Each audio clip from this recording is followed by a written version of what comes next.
1, 2, 3. Can you hear me? Can you hear me? Testing 1, 2, 3. What's up, guys? What's going on? Let you guys get in here just a bit. What's up, Fox? What's up, Tuco? What's up, Demonic? What's up, Frosco? What's up, Akuma? What's up, Disgusting? What's up, Omega? What's up? What's up? Yeah, I'm not sure how long the stream is going to be because I got dinner cooking right now. So once dinner's done, then the stream will be done. But it's gonna be a minute, so we'll probably be here for like an hour or whatever, or an hour and a half. I'm not sure, but what's up? What's up, Nava? What's up, Modox? Maddox, I meant.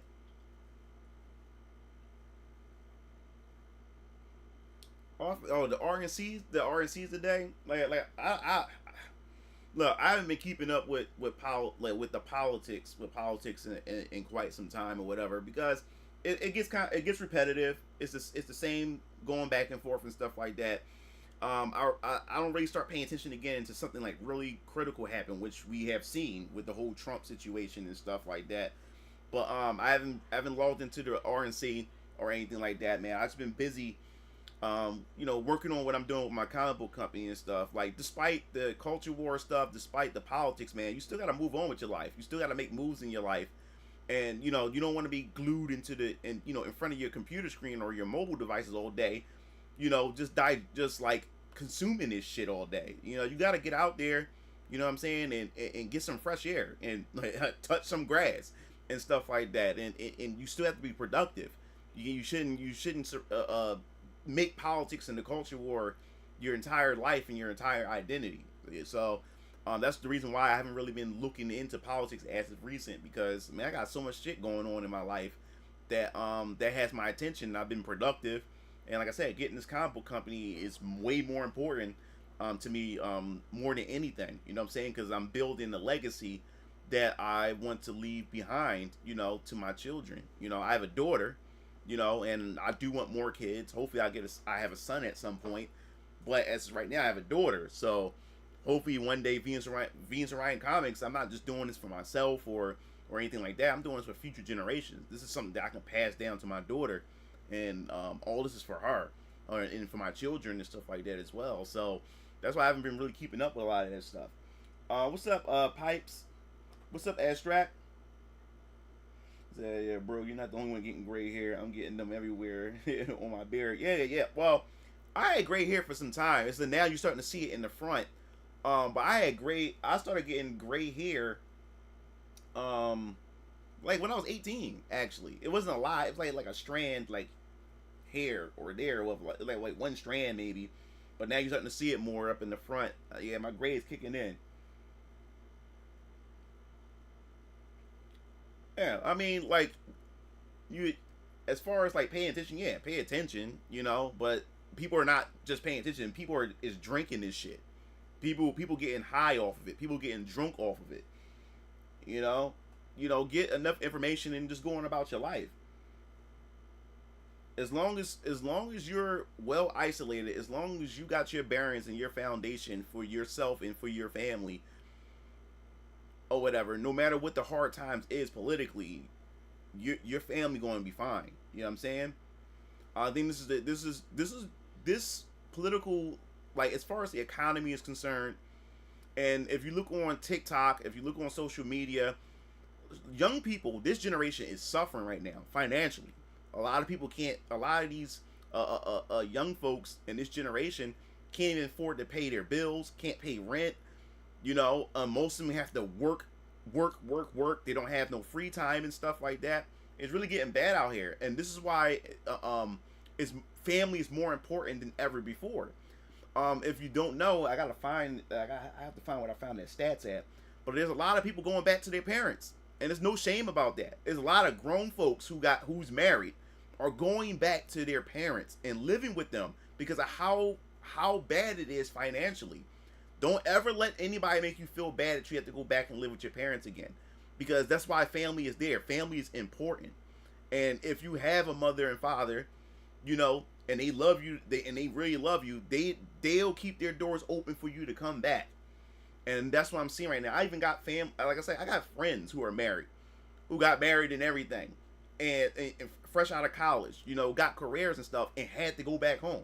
They had to move back to their parents, and their parents opened their doors, allowed them to come back. That's why the family unit is important. But the thing is, the family unit has been destroyed. They did this for this very reason: destroy the family unit. There's no more unity no more. You know what I'm saying? You got single parent households and stuff like that. No, like the whole point of having a unit is for hard times as well. When we have hard times, you can go back and rely on your family. Everybody come back together. You know what I'm saying? You ever see Home Alone? The McAllisters, you look at their family and stuff. That's what a family unit is, where you got different generations living in the same house together. You know? The system doesn't want shit like that. The system don't want unity like that, where you got different generations. You know what I'm saying? Yeah, you got people out there. Well, you should go out there and live on your own. Yes, you should be able to go out there and live on your own. But right now, it's so bad. And then they destroyed the unification between men and women. This whole feminism and stuff. You got women bitching and complaining and crying, talking about how hard it is. How hard it is. They wanted to be boss bitches. They wanted to go out there and work a job and stuff, but they realizing they can't do it themselves. And they wouldn't be crying if they had a man. A lot of them are single and alone and are crying behind closed doors. A lot of them are going on social media pretending that they're happy with their life and stuff, but when they go home, and some of them even say, fuck it, I can't pretend no more. They go on social media and start crying because of how lonely they are and how it's hard paying bills. Because if you had a fucking man, you know, by your side or whatever like that, you wouldn't, there would still be struggle, but it wouldn't be as much struggle. You wouldn't be struggling by yourself as a woman. What about them snow days when it's snowstorming and shit like that? I remember there was a meme or whatever like that, and it wasn't just a meme. My dad, even when it came to my dad or whatever like that, when it's a snow day, my mom didn't have to worry about her getting up and shoveling that damn pavement and shit like that and shoveling out the snow. Dad got up and went outside and shoveled that damn snow. Even when it came to me, with me and my baby mom and, you know, my daughter, when me and my baby mom was together and stuff, when we had those snowstorms and stuff like that, she was able to roll over and go to sleep and didn't have to worry about getting up early, going out there, shoveling up the pavement and shoveling up the sidewalk and shoveling up an entryway, you know, for her to be able to exit outside and not worrying about slipping and falling. No, she had a man for that. The man went out there and did that shit. But no, feminism, third wave feminism, or this radicalized version of feminism, destroyed that shit. Telling these women that they don't need a man and everything. And now the economy, Bidenomics, look what it has done. Now women are starting to see it. People are starting to see it in general. They're starting to see it like, yo, it's fucking rough out here. It's rough. So you got a lot of people that's going back home to their parents. Going back home to their parents. And there's nothing to be ashamed of that you have to go back home to your parents. This house right now, it's me and my brothers and my daughter and my dad. Oh yeah, also my sister. We all live together. All of us live together. So when it comes to this struggle in this economy, I don't gotta worry about nothing. We don't worry about nothing because we all got money. We all got our own profession and what we do and stuff like that. So we don't feel the brunt. This house is owned. My dad owns this house. We have like 4 houses, like 3 or 4 houses, if I can remember. 3 or 4 houses. We also got an 8-bedroom house that my dad bought straight cash for $60,000 because he couldn't sell it off because the housing market was bad. So we got an 8-bedroom house. My dad's a contractor, so my dad does carpentry. He's like an electrician, a plumber, and all that type of stuff. The house needs some work done. So once we get the work done, we're gonna be moving into that 8-bedroom house, or whatever like that. And the whole basement level is like an apartment. That's gonna be where I want to live at, or whatever like that. You know what I'm saying? And because of this, I'm able to save money. I'm able to stack money. So when it's about time for me to say, okay, it's time for me to move out, I can move out and I have to worry about anything. And the good thing about having a father and having a family, my dad don't charge me for rent. You know what my rent is? Put some food in this house. When there's no food in the house, nothing. I go out. Look, let me go out to the supermarket real quick, get some groceries for the house. You know what I'm saying, like that? How can I save money and go out and start my own life if my own parents is charging me $800 a month and some shit like that? You know what I'm saying? My father, and plus my father see what I'm doing with Venus Orion Comics. My dad has that much faith in me. You know, like, yo, my son is trying to work. He's going somewhere. Why the fuck would I put all that stress and burden on him by charging him all this fucking rent and shit like that? You know what I'm saying? So that means I would have to go out and do and get like 2 extra jobs just to pay the rent, and it takes away from Venus Orion Comics and all this other stuff that I'm trying to do. You know what I'm saying? So that's the thing. My dad don't charge me rent. He don't charge my brothers and them rent, but my rent is, this is my rent. If there's food that needs to be done, that needs to be put in that refrigerator and in that cabinets in the kitchen, or anything that needs to be done in the house, it gets done. That's the rent right there. So my father believes in that. You know what I'm saying? And I think especially when it comes to black, and especially with black households, the moment you turn 18, most black families, especially black single mothers, throw their kids the fuck out. Don't they treat them like kids all the way up until they turn 18. Soon they 18, get the fuck out of my house. You know what I'm saying? So that's another reason why a lot of us as black folks have a lot of struggle too. Young black folks have a lot of struggle because I seen it with my cousins and stuff like that, and I was lucky to have my mom and dad that never did that to us. They wasn't quick to just like, yo, get the fuck out of our house and shit like that. Y'all grown. No, they gave us the chance. Because my dad always said this. There's a lot of white families that do that shit. You know what I'm saying? That take care of their kids and make sure their kids get to where they need to go. You know what I'm saying? You know, like why can't we do the same thing and stuff like that to make sure that our kids are ready and get them prepared and stuff like that. You know what I'm saying? And generational wealth is really, really important. And my father, he's a proud proponent of that. He believes in generational wealth. How can we build generational wealth if we so quick to throw our kids out there, out in the streets and shit like that? You know what I'm saying? It's like that for the Spanish people. The eviction rate for women are going up. Yeah, eviction rate is like what's up, Poyo? Did you always have that earring? This is the first time I'm seeing it. Yeah, I always had an earring. Oh yeah, it's just a bigger one. That's all. I always had an earring. Yeah. I'll tell you the story about how I got an earring in a second. I feel lucky in that regard. I had help by my parents in rent.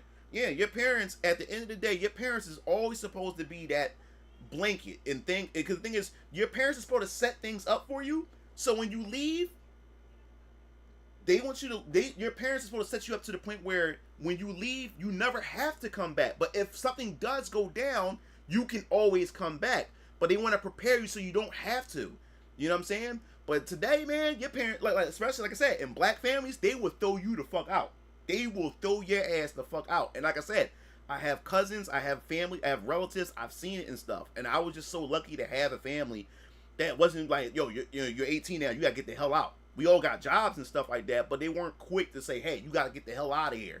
You know what I'm saying? They want us to set ourselves up and set things up for us and stuff like that. You know what I'm saying? But before we even get into that real quick, but we always got to do this. Striking Keo Tees is my brother Keolancer and DXstrike's t-shirt company. As always, my brother DXstrike and Keolancer, they're graphic designers, more specifically DXstrike, where we have our own t-shirt business, where we have our own t-shirts designs. All the designs that you see on this website, as I said before, it's all made custom by my brothers who are graphic designers, meaning that you can't go to Amazon, you can't go to any other apparel store to get these designs. You have to get it through Striking Keo Tees. If you're a content creator or if you're an indie comic person that wants to have their own line of merch and stuff like that, we also do that as well. We do custom orders. We have done quite a few for a couple of Twitch streamers and YouTubers as well.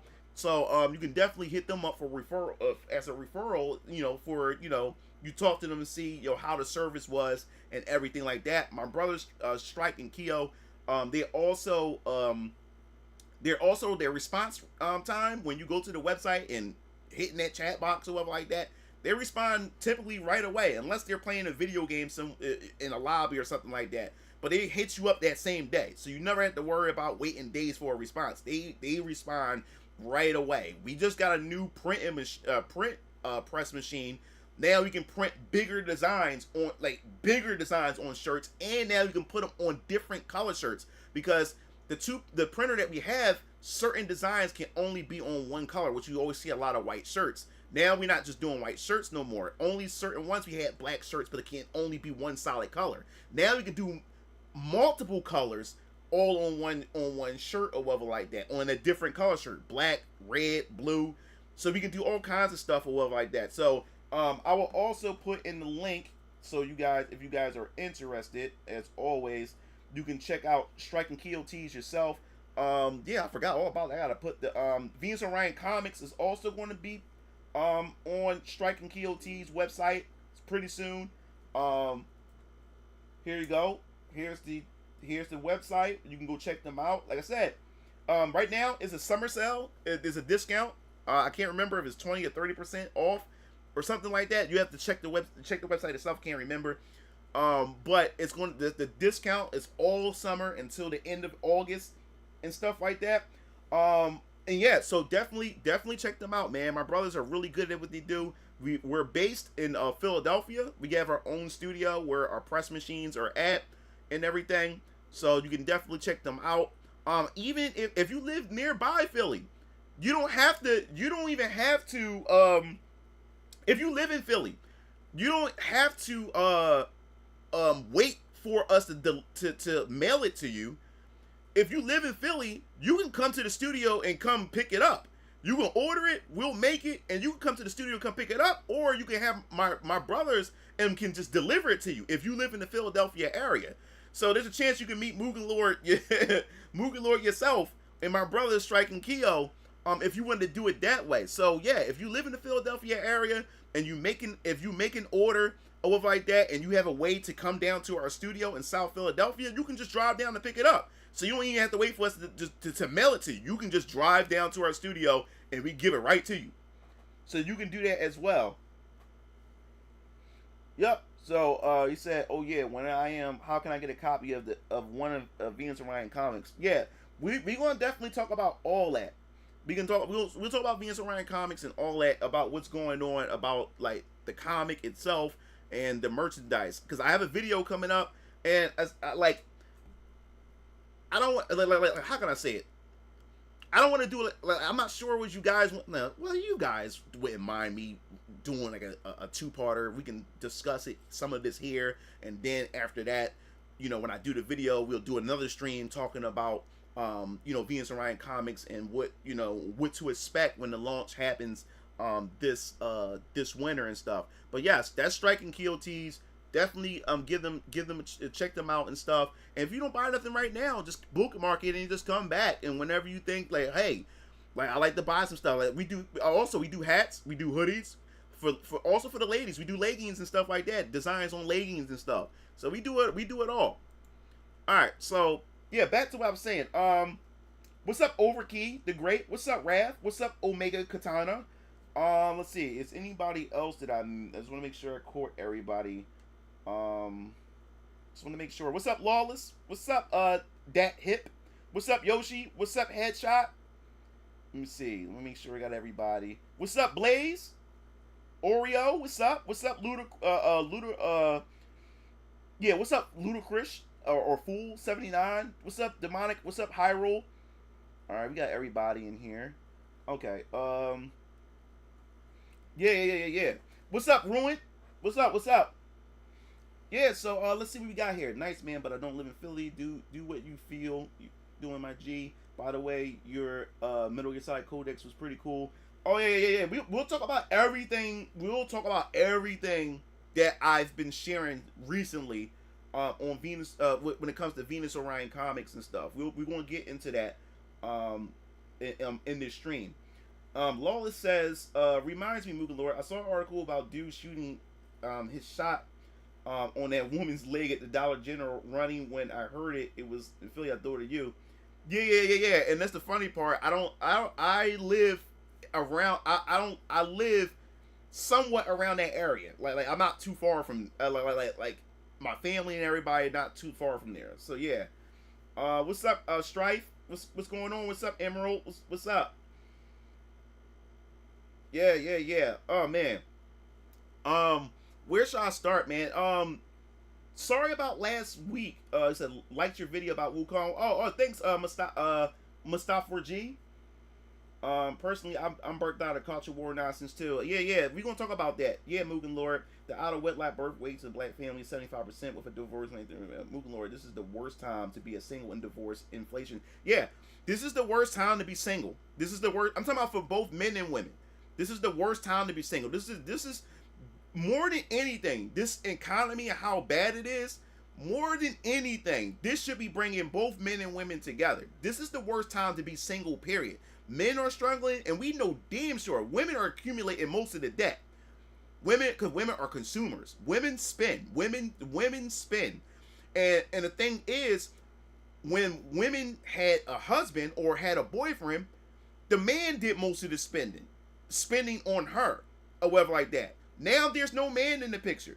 There's no man in the picture, so women are just spending. They don't know how, like we're not saying, and I'm not saying that women, that there's no women out there who don't know how to save and manage money, but most women most women consume, most women spend, most women don't save, most women go on vacations. And I'll tell you this right now, I used to be a security guard. When I dropped out of college, before I went back to college and got my degree, when I dropped out of college and became a father and I became a security guard, you don't know how many times women would call out on that fucking job. Women would call out. And the thing is, as a security guard, I used to work for Allied Barton Security. Now it's called Allied now. But I used to work for Allied Barton Security. And the way it used to work is you will be a security guard on a shift. And you'll be on you'll be located or you'll be sent to a specific site. Now, I used to work at Penn University Science Center. My uncle, who's an accountant at Penn University Science Center, he hooked me up with an interview with the account manager of that site for the security. So that's how I got the plug in, and I got in there, and I was working at the main building. Now that's why you gotta understand. People talk about white privilege, this, that, and the other. I mean, there's all forms of privilege, but you gotta understand when it comes to the whole white structure thing or whatever like that, most of it is nepotism. Because white people know a lot of people. White people connect with other families, and they do favors for each other, and they hook each other kids and nephews up and stuff like that. It's more of a nepotism thing than a privilege thing. And luckily, I was a person. It was the nepotism that allowed me to bypass a lot of the process to even get the job because my uncle was the accountant there. So that's the thing about black folks too. There's not enough of us who got jobs or professions that in these places for us to be able to flex that nepotism. And when we do stuff like that, we don't do it. We don't really use nepotism to our advantage because there's a lot of black owned businesses and a lot of powerful black people out there that don't really push emphasis on nepotism. It's like our kids are our kids are out on their own. Like y'all either sink or swim. But when you look at other cultures and what they do, they support their family. They look out for each other and stuff. A lot of us as black folks, we don't support one another. And even when it comes to our own fucking children, we just throw them out to the sharks. And hey, that nigga better sink or he better swim or else he gonna fucking sink. You know what I'm saying? So that's how I was able to get the security job because my uncle, he was one of the big accountants down at the science center and stuff like that, and I was able to bypass all that shit.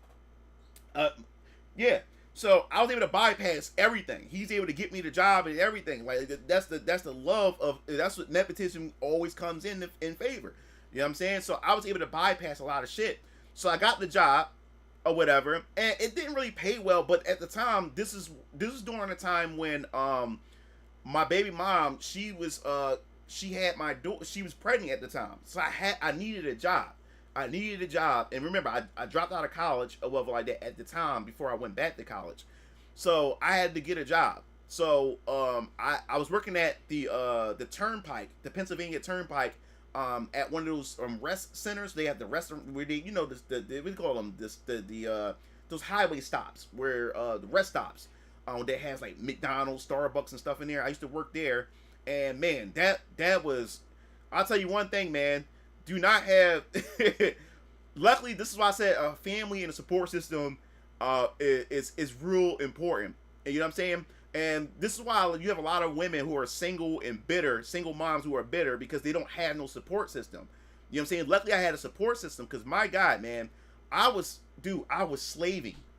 I was working a dead end job because once I got my baby mom knocked up, I had to go out there and hit the ground running. I had to get a job and everything, and I was working at this rest stop near King of Prussia, and man, it was not paying well. It was not paying well at all, man. I was working 6 days a week, and I was only getting $280 a week. Only $280 a week. But the thing was, I had to take public transportation to get up there, and public transportation would cost me around like 60 bucks a week just to get up there and shit like that. Not counting the cell phone bill that I had to pay, I could hardly save anything. You know what I'm saying? But luckily, I had a family of like that, and I was still living with my mom and dad and stuff like that, and my baby mom was living with me too.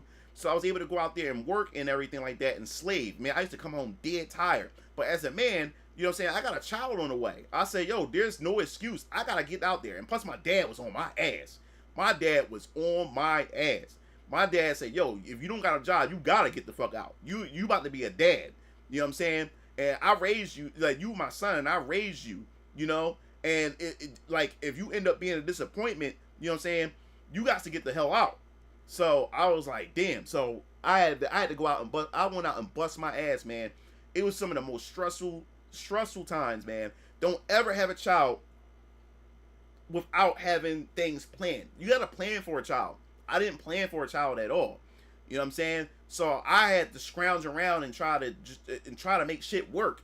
You know what I'm saying? And luckily I had my mom and dad. They allowed me to be able to go out and doodle and allowed me to go out and work hard and didn't have to worry about, oh man, how I'm going to pay this rent and stuff like that. I was able to go out there and do those things and stuff. And plus my mom and dad, you know, they were also kind of excited, like, oh man, we're going to be grandparents. So they also wanted to put into it as well. But man, yeah, the struggle was real. So anyway, back to the whole security thing and stuff about women and stuff like that when it comes to working and everything. The thing was, when I started working that job as a security guard, man, like how it works is you get assigned to a site, right? Now you know how if you work at like you know, like at a retail or you work at, you know, fast food or whatever like that, when your shift is up, you can go home and shit like that because the person comes in or whoever comes in for the next shift or whatever like that, you know, takes over and stuff. But when it comes to security guards and shit like that, you have a person called a relief. This person's supposed to come in and relieve you so you can go home and they take the spot and shit like that. But here's the problem. If your relief doesn't show the fuck up, you gotta stay for a whole nother 8 hours. You gotta stay for a whole nother 8 hours unless they find somebody, if they can find somebody to fill in. So when it came to this job, most of the female security guards called out. They called out every chance they fucking got. While the dude sat there and had to pull like 16-hour shifts and shit like that. Every time you turn around, a chick is calling out. And then what happens is, as you start building a rapport with your coworkers and stuff, you'll follow each other on social media and everything. And on Facebook, we used to follow each other. A lot of my coworkers. And every time you turn around, a lot of these chicks be going on vacation. I'm like, wait a minute, like we work the same job. How is you on more vacation than I? Things I not once went on vacation.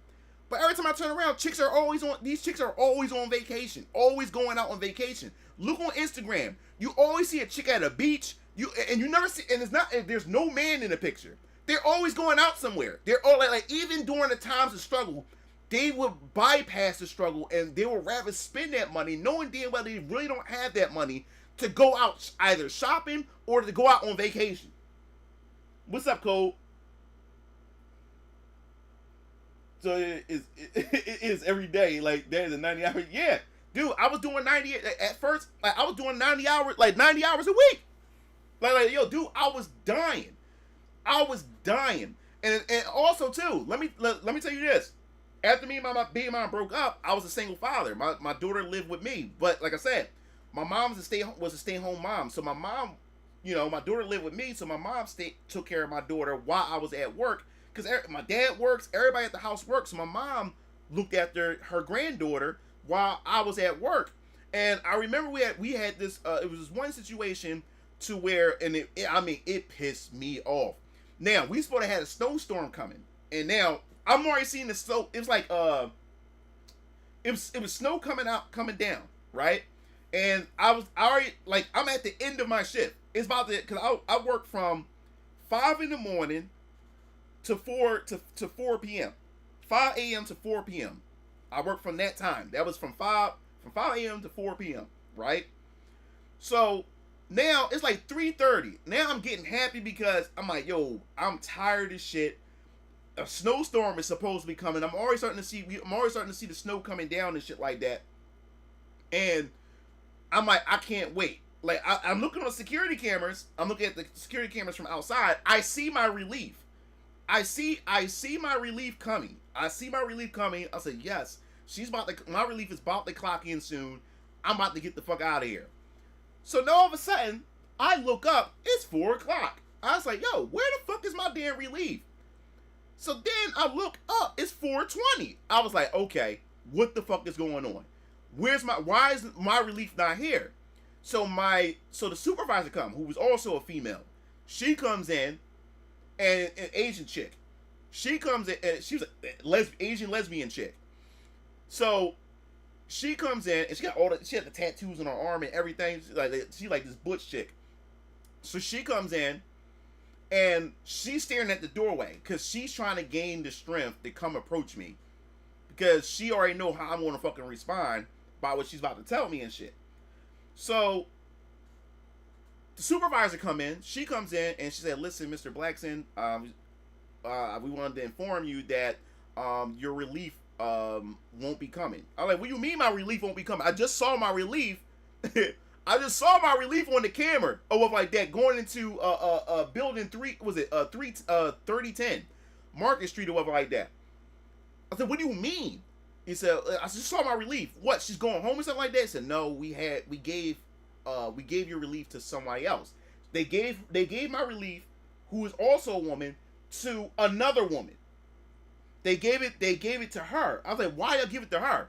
Well, we have a snowstorm coming, and she's a single mother, and she has nobody she has to get home to her child. I said, okay, how's that my problem? I'm a single father. She got quiet and shit like that. Oh, you forgot about that? Yeah, I'm a single father. I got a child at home too. So why she gets to get my fucking relief? You know what I'm saying? And I gotta stay the fuck up here. I got a child myself. Yeah. So when it comes to security, when you come to security job, you can't do that. You can't just up and just leave and shit like that. That's all part of the system and shit. That's all part of the contract and stuff like that. So now I'm sitting there like, yo. So now I'm like, yo. So what the fuck you gonna do? Or did y'all are y'all gonna call somebody or whatever like that? So she said, Mr. Blackson, calm down. I was like, no, calm down. Like y'all literally took. And the thing is, y'all wasn't gonna even tell me that y'all took my fucking relief and shit like that. So that's when she said, Mr. Blackson said, listen, we're going to try to find somebody the best way. I said, you're not going. Y'all just telling me this shit about like that. I was like, it said, but Mr. Blackson, if you have to stay, like it's part of the contract, you got to stay. I said, guess what? If I'm staying here, I get to sleep and do whatever the fuck I want at this desk. And y'all better not say shit to me. And that's when she stopped for a second. And she said, well, okay, that's a deal. So, because after 4 o'clock, the building I'm in closes down. No one is allowed to come in. So I'm allowed. So I'm like, yo, if anything, I'm falling asleep at this desk. Y'all better not say shit to me because I'm stuck here. There's nothing I can fucking do and shit like that. All I had was my PSP. My PSP with me. Yeah. So I'm sitting there. I'm pissed off. And then they gave me a closet. They gave me like one of the security closet where they had like a bed and everything. I was allowed to sleep in there and shit like that. I said, yo, y'all better treat me like royalty because they needed that building. They needed a guard in that building and shit like that.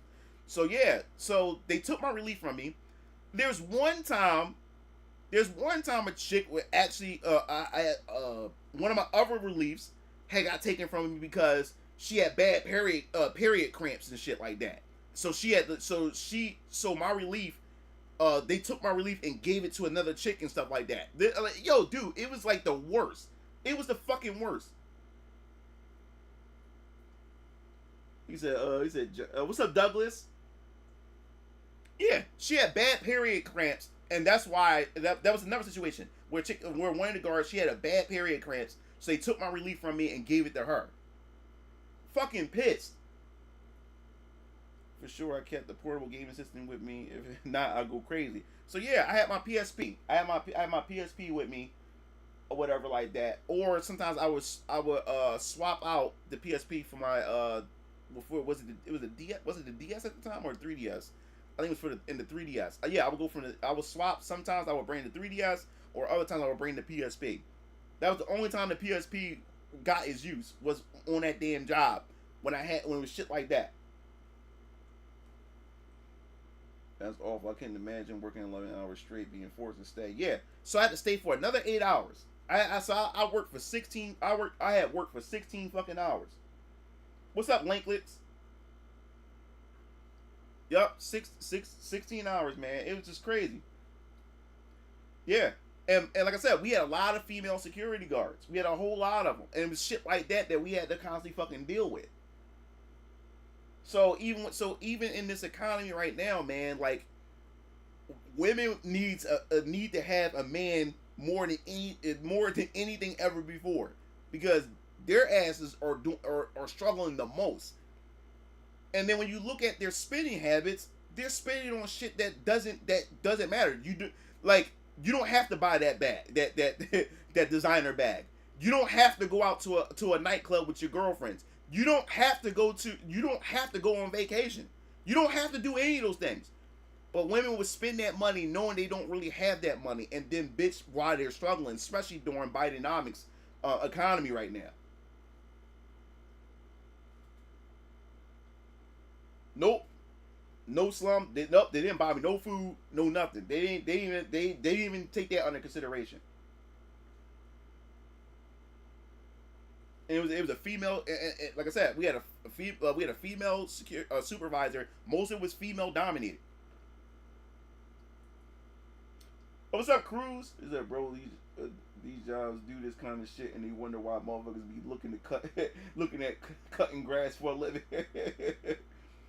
Every time this day, and always have self-respect for yourself, people. You know what I'm saying? So, and the thing is, man, that I hated that job, but this is what happened when you're a man and you're a father. See, the thing is, as a father, you have to have some type of you have to have humility as a father. And a lot of fathers, good fathers, I'm talking about good fathers. A lot of good fathers are taken for granted. A lot of good fathers are not. A lot of fathers aren't respected, and a lot of women take for granted the shit that, especially wives and girlfriends, they take for granted what a lot of their boyfriends and husbands and fiancés have to put up with and they have to go through and shit like that. As a man, you have to be very, very humble, especially when you have a woman and you have a child that's dependent on you as a man. There's a lot of shit that you have to take and swallow or whatever like that, because your family comes first. And that takes a lot. You have to put your ego aside as a man. You have to put your pride aside. And you have to humble yourself when it comes to certain things. There were so many times where I wanted to walk off that job. But then what? I got a child. I can't just walk off that job. So I have to secure another job. And especially during this time, it was hard trying to get other jobs and stuff like that, especially during that time as well. So I had to put up and shut up, and I had to deal with a lot of that bullshit. I had no choice. If it was just me, yeah, I would have walked off that job. Oh well, I would have just walked off and then came back home and then just looked for another job. But I got a child now. I can't do that shit.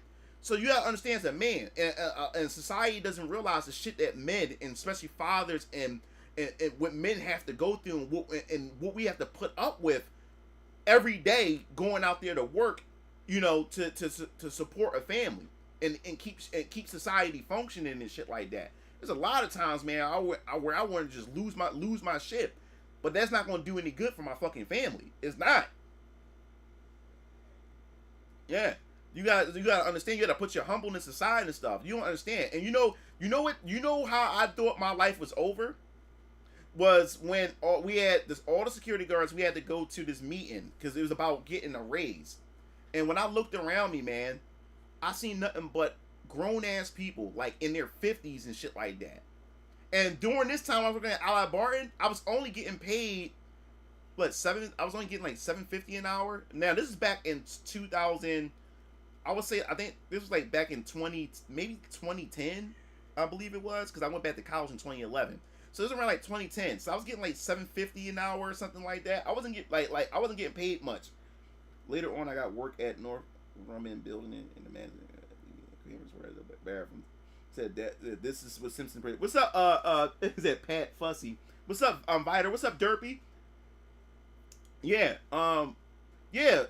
So it's nothing but grown ass people in their 50s, 40s, and then it's my generation. We all sit at the table, and our boss come in. And this is the thing I hate about my fucking boss. Black guy, by the way, too.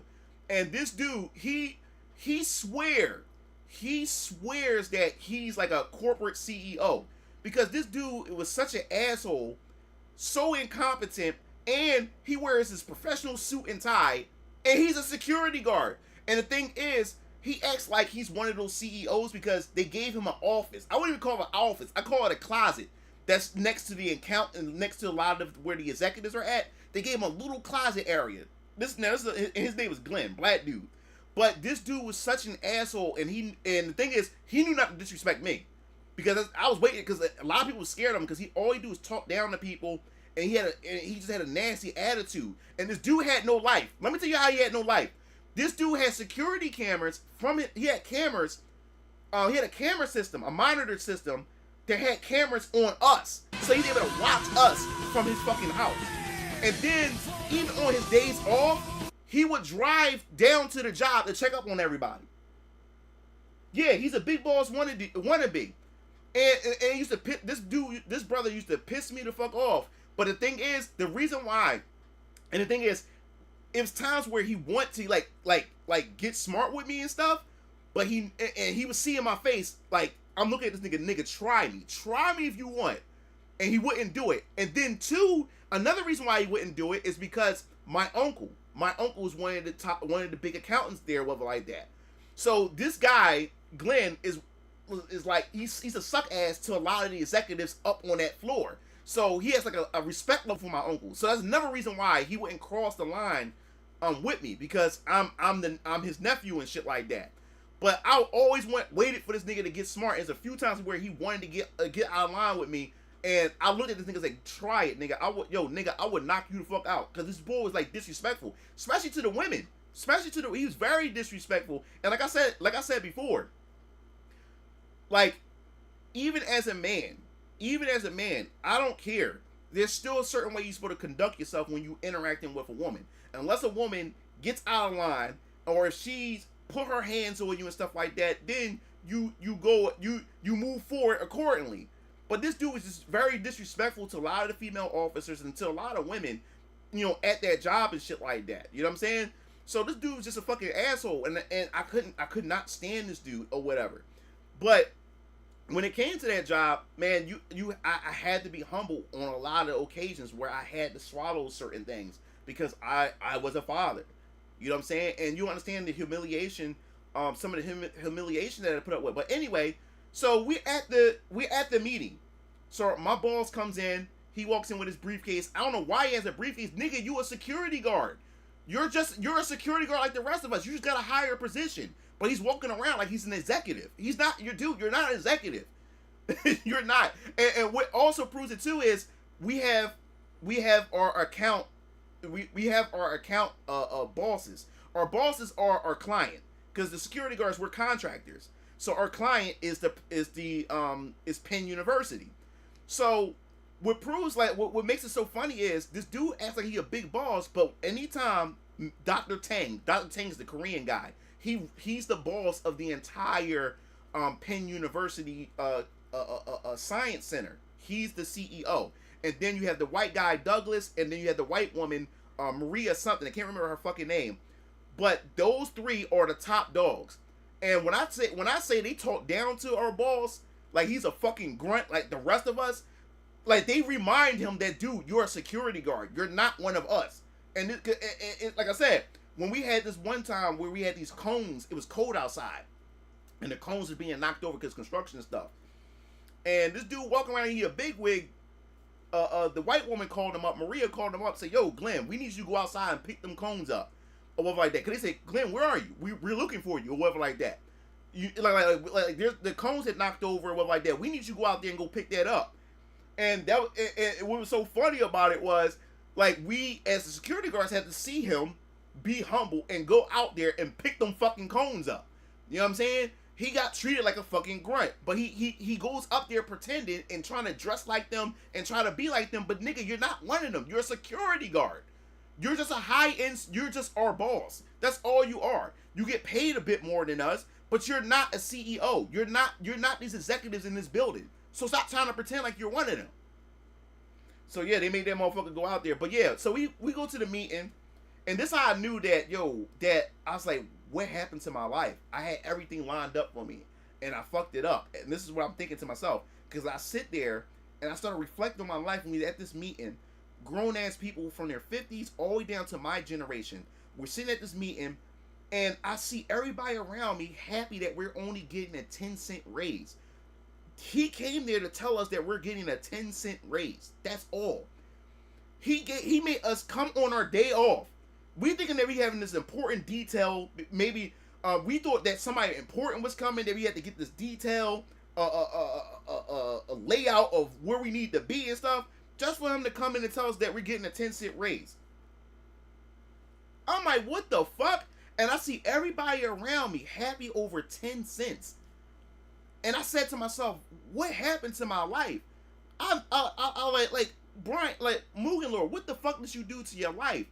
Your parents set up college for you and everything, where I didn't have to work a job. All I had to do was go to college, and my parents paid for everything. And here it is, I meet a woman and start chasing her around, made bad life choices. And I mean, when I say bad life choices, I'm not talking like drugs or guns or anything like that. It's just bad life choices when it comes to women and shit like that, and choices that I didn't have to make in my life to make my life difficult. You know what I'm saying? And now I'm a father. I became a father when I didn't have to be a father and stuff like that. So I added an extra layer of responsibility that I didn't have. And now I drop out of college and I'm a fucking dead-end security guard. And I'm looking around, everybody around me happy over 10 cents. Over a 10-cent raise. I was like, yo, I said, what happened? I had so much potential and I ruined it. Dude, I was so fucking depressed. I came home and I came on my day off. I had to be there on my day off just for our boss. He could have just told us this at some other time while I was at work or like that. I had to come on my day off, go to the job. I hate going to the job on my day off. I hate that shit because I don't want to see anybody from my job.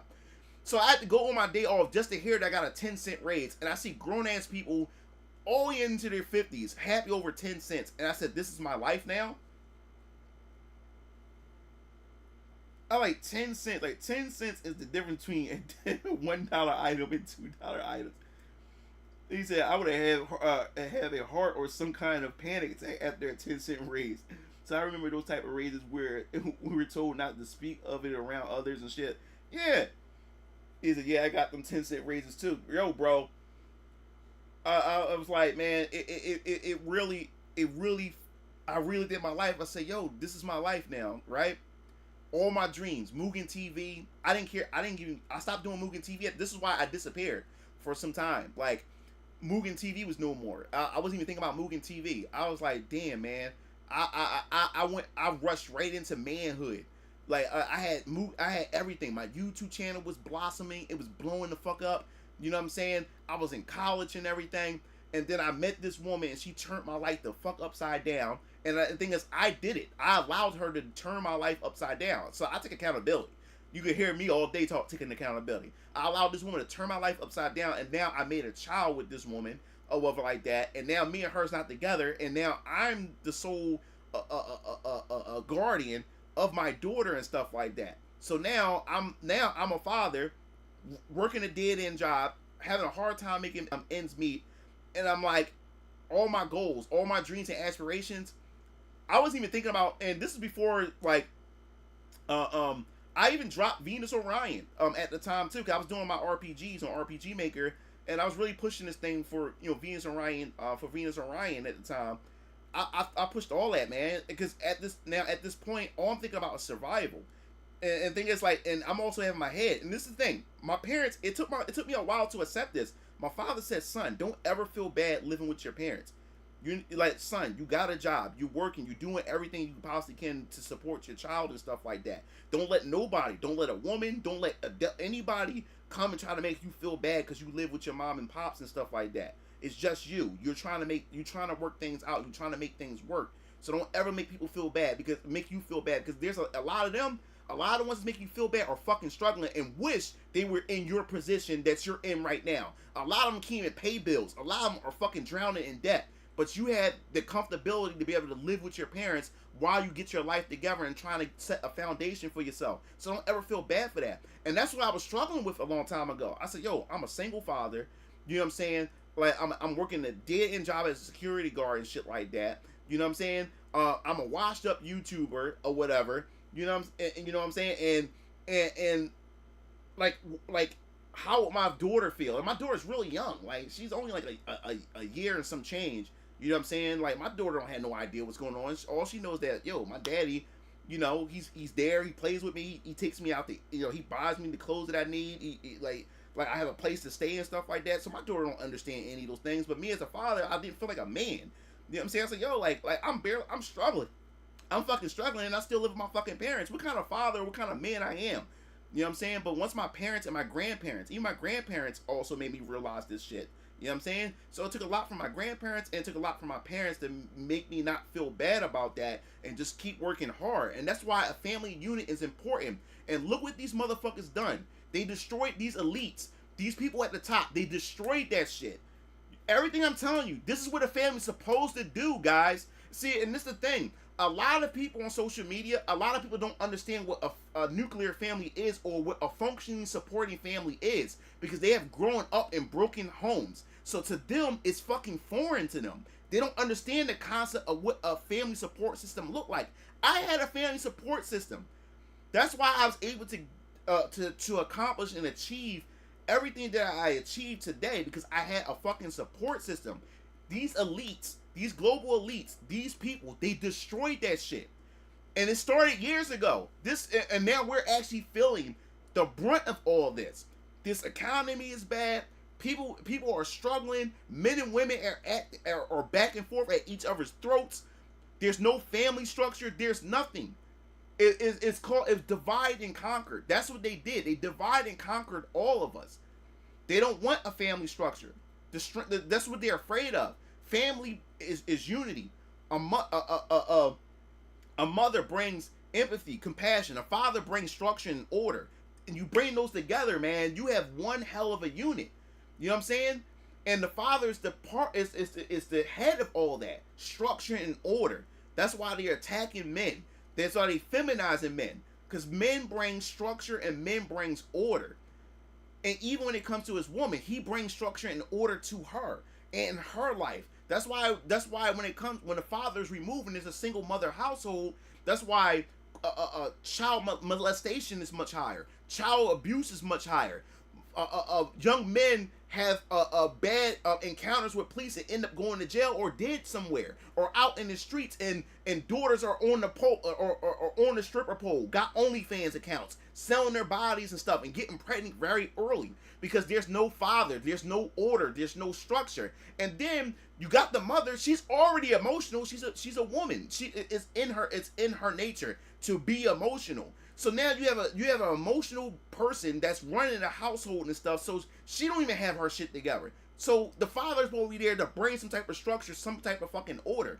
If the father's not there, there's always going to be some chaos. Yes, there's exceptions to the rule, because there's always some people that come in there and say, well, my mother, or well, this, that, and the other. No, there's exceptions to this. Every rule has an exception, but that exception is never the rule.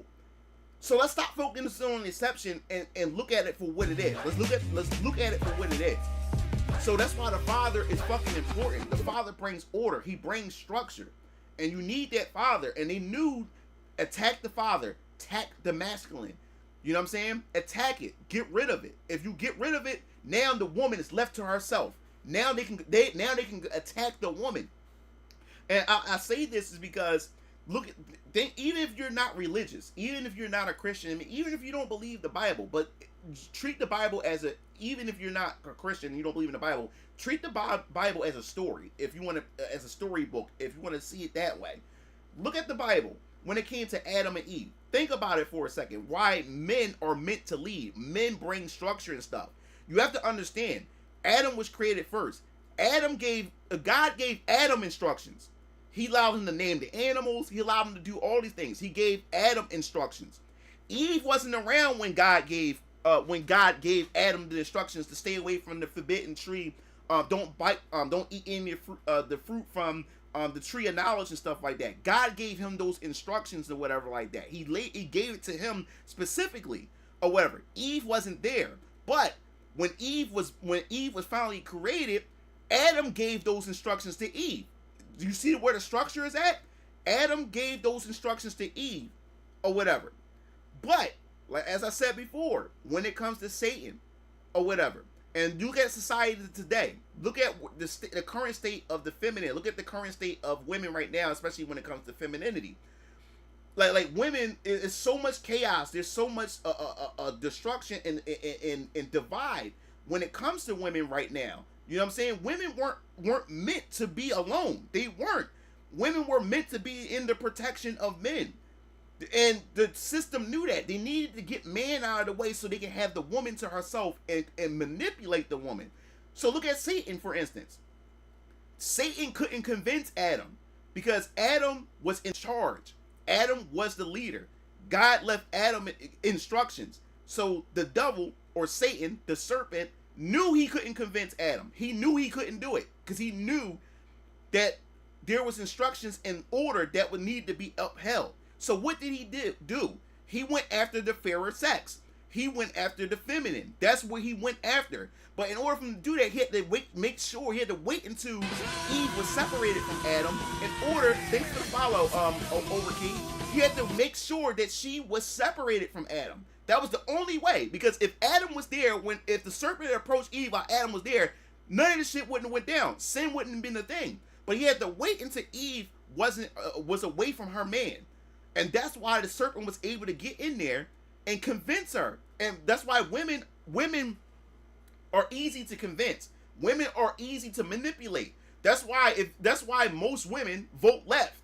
They know if you want any policy to be passed or whatever like that, all you gotta do is attack a women's emotions. And women, all you have to do is control women. That's all you have to do. All you have to do is manipulate her. Just manipulate her, and you can get anything. You can get anything that you want passed. And that's why a lot of women vote left, because it's easy to get them. It's very easy to get them. So now he waited for Adam to get clear so he can get to her. And he's able to speak bullshit in her ears. Why do you think that the bad boy, why do you think that chaos is able, women are easily influenced by chaos, or easily influenced by the bad boy, or the bad guy, or the evil guy, or whatever like that. Because she encountered Satan. That was the first fuckboy she met. Satan was the first fuckboy that Eve had ever encountered. So he was able to speak nonsense and speak bullshit to her, and convinced her to eat from the tree of knowledge. He was able to get in her head. And you can see it throughout history, and you can see it right now, that women are so easy to manipulate. Women think they are in control. They're not in control. A lot of women are programmed. A lot of women are going by what they're being told by the feminist movement and a lot of the shit that's going on social media. Women are easy. Women think they have their own autonomy. Women are thinking that, yeah, I am. Everything that I'm doing is based on my own choice. A lot of it is not. A lot of them were spoon-fed a narrative, a bullshit narrative, and they're on a script. They're on a script, and that's why when you approach them and you throw logic at them, their whole brain fries. It's because their whole life they've been told a certain thing, and they can't they can't think out of that. So yes, the devil was able to convince Eve a bit from the forbidden from the tree of knowledge or whatever like that. When Adam came, Eve, that's why I said Eve is so powerful. The feminine is so powerful is because Eve was able to convince Adam. And you gotta understand, Adam was talking to God. God gave him instructions.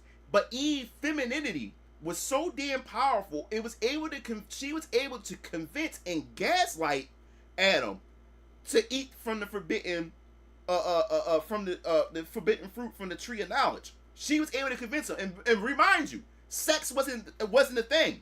They wasn't even having sex, but like Adam wasn't even fucking her. He wasn't even fucking her, and she was able to gaslight him and talk him into. Thanks for the $2 super chat, a monster. She was able to convince him without even giving up pussy. She was able to convince him, and he did it because he loved her. And she was able to make him go against God's instruction. And how it proves that man was meant to be in charge and lead. Sin didn't befall the world until Adam ate it. When Eve ate it, it only affected Eve. But sin didn't befell the world until Adam ate it. Because God left him in charge, and God left him a specific instruction or whatever like that. And that's why you still see it to this day. If these elites, all they have to do is manipulate women. Women need our protection. We are providers. We protect and secure our women and children. Women are vulnerable. They are the fairer sex. So the best way to be able to control society or control the world is to get women, because women birth society. The best way to control society is go after the sex that's able to birth it. And that's going after women. You take the woman, you control her, you manipulate her, and then what the structure did was convince the woman that her provider and her protector is the enemy, that her provider and her protector is the oppressor. So now she's pushing away her only protection, and now since she's pushed away, she's left by herself. Just like what Satan did to Eve. Now women are left by herself, and now the system got her. The system got her. And now that's why we have to get men back to being masculine. We gotta get strong men back, so men can fight this system and bring women back to protection and security again.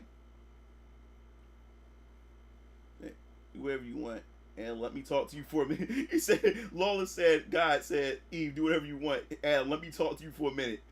Yup, similar to the story of Adam and Eve in the Quran. So yes, man. So that's the thing, man. Women. The reason why women is addicted to chaos is because she encountered chaos, which was Satan. I call it, like I said in my last stream, it's called the Eve gene.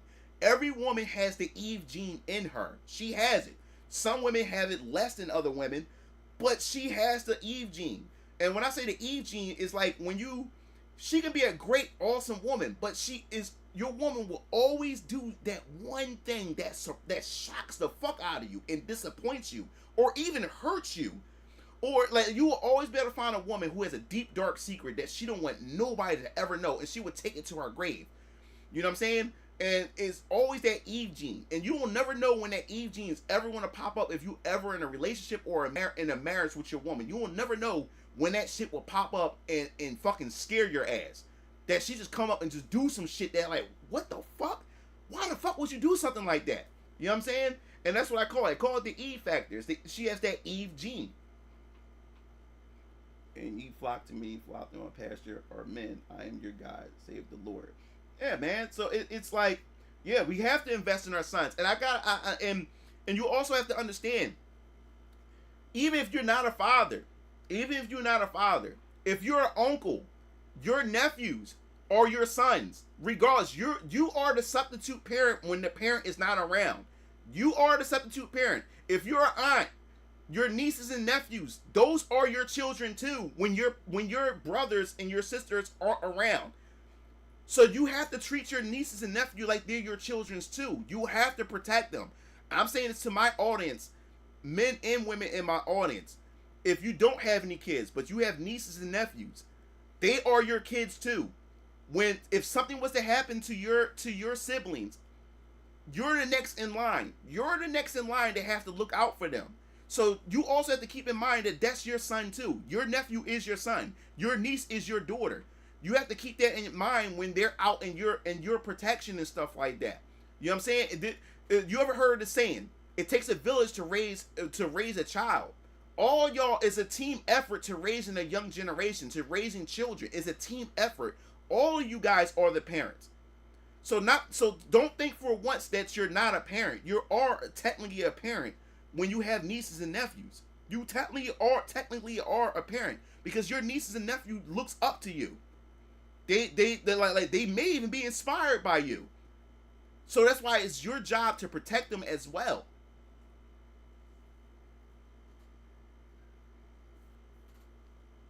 Yeah, you are a parent.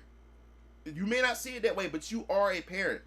So that's why a lot of young men who are struggling, who are going through it, that's why if you're an aunt or an uncle, make sure you tell your nephew that he does matter. Of course, your niece is always going to matter. Of course, daughters always matter. But right now, it is an attack on the masculine right now. A lot of young men are going through it. A lot of young boys are going through it and stuff like that. And if you are aunt or uncle, tell your nephew that he matters. Tell him that. Because they're not hearing that. They're not hearing that too often. Some of them not even hearing that shit at all. You know what I'm saying? He said it's a village to raise a child, but the priority needs to be the biological parents, mother, first, then your siblings. Yeah, of course, that hip. YouTube's totally going to blacklist this shit. Same spirits. He said YouTube's really going to totally blacklist this stream. I'm used to getting blacklisted, bro. I'm used to this. I'm used to that shit. Like it's always been this way. Like I never relied on YouTube as my source of income. You know what I'm saying? So I want to say whatever the fuck I'm going to say. And this is how it is. If I get shadow banned or whatever like that, like I don't care. You know what I'm saying? YouTube is not my source of income, and it's going to remain that way. If I happen to ever become successful in YouTube, all YouTube is going to be is an extra source of income, but it's not the income.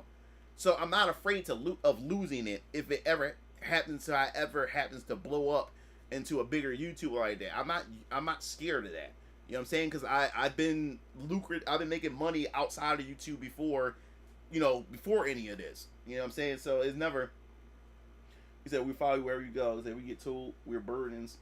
What kind of comb you use? Any recommendations? Okay, all right. So, moving on from that. First, somebody asked about my earring. Somebody said, was it Poyo? Poyo asked about my earring. He said he never noticed it before. I'm surprised. Like, yeah, I always had an earring. This is just a bigger earring. That's why you probably see it now, because it's much bigger. I always had an earring in my ear. I always wanted one, because I was a rapper. Back in the day, and that was during, like, especially in the early 2000s. You know, you had Bow Wow, you had all the, you had the R&B groups, B2K, and all this other type of stuff. So it was an earring. I always wanted to have an earring. It's during that time and stuff. But how I got the earring, I didn't get it. I didn't go to a shop to get it done. My baby mom, she pierced my ear. Yes, she pierced my ear, because. She also was into the whole thing, of me getting an earring. I always wanted an earring, so she didn't influence me to get an earring because that was something I always wanted to do. It's just something that I procrastinated on. But once I met my baby mom, or whatever like that white girl, like I said, my baby mom, like, for those of you guys who don't know, she's white or whatever like that. But that white girl, she like when it even came to my straight hair, she used to use an iron. She used to iron my hair and shit like that. All kinds of crazy makeshift things she used to do. But she pierced my ears. And what she did was she got a diamond stub earring, and what she did was she's like I pierced my own ears because she had the double piercing or like that in her ear. So she was like she's like, yeah. I said, boo, I could pierce your ear. I said, are you sure? I was really skeptical about it. I said, are you sure? I said, how do you want to do that? She said, oh, it's real simple. I said, this is what I want to do. So she get a bag of ice over like that. She said, what I'm going to do is I'm going to get an ice cube or whatever, and I'm gonna sit the ice on your ear for like 30 minutes.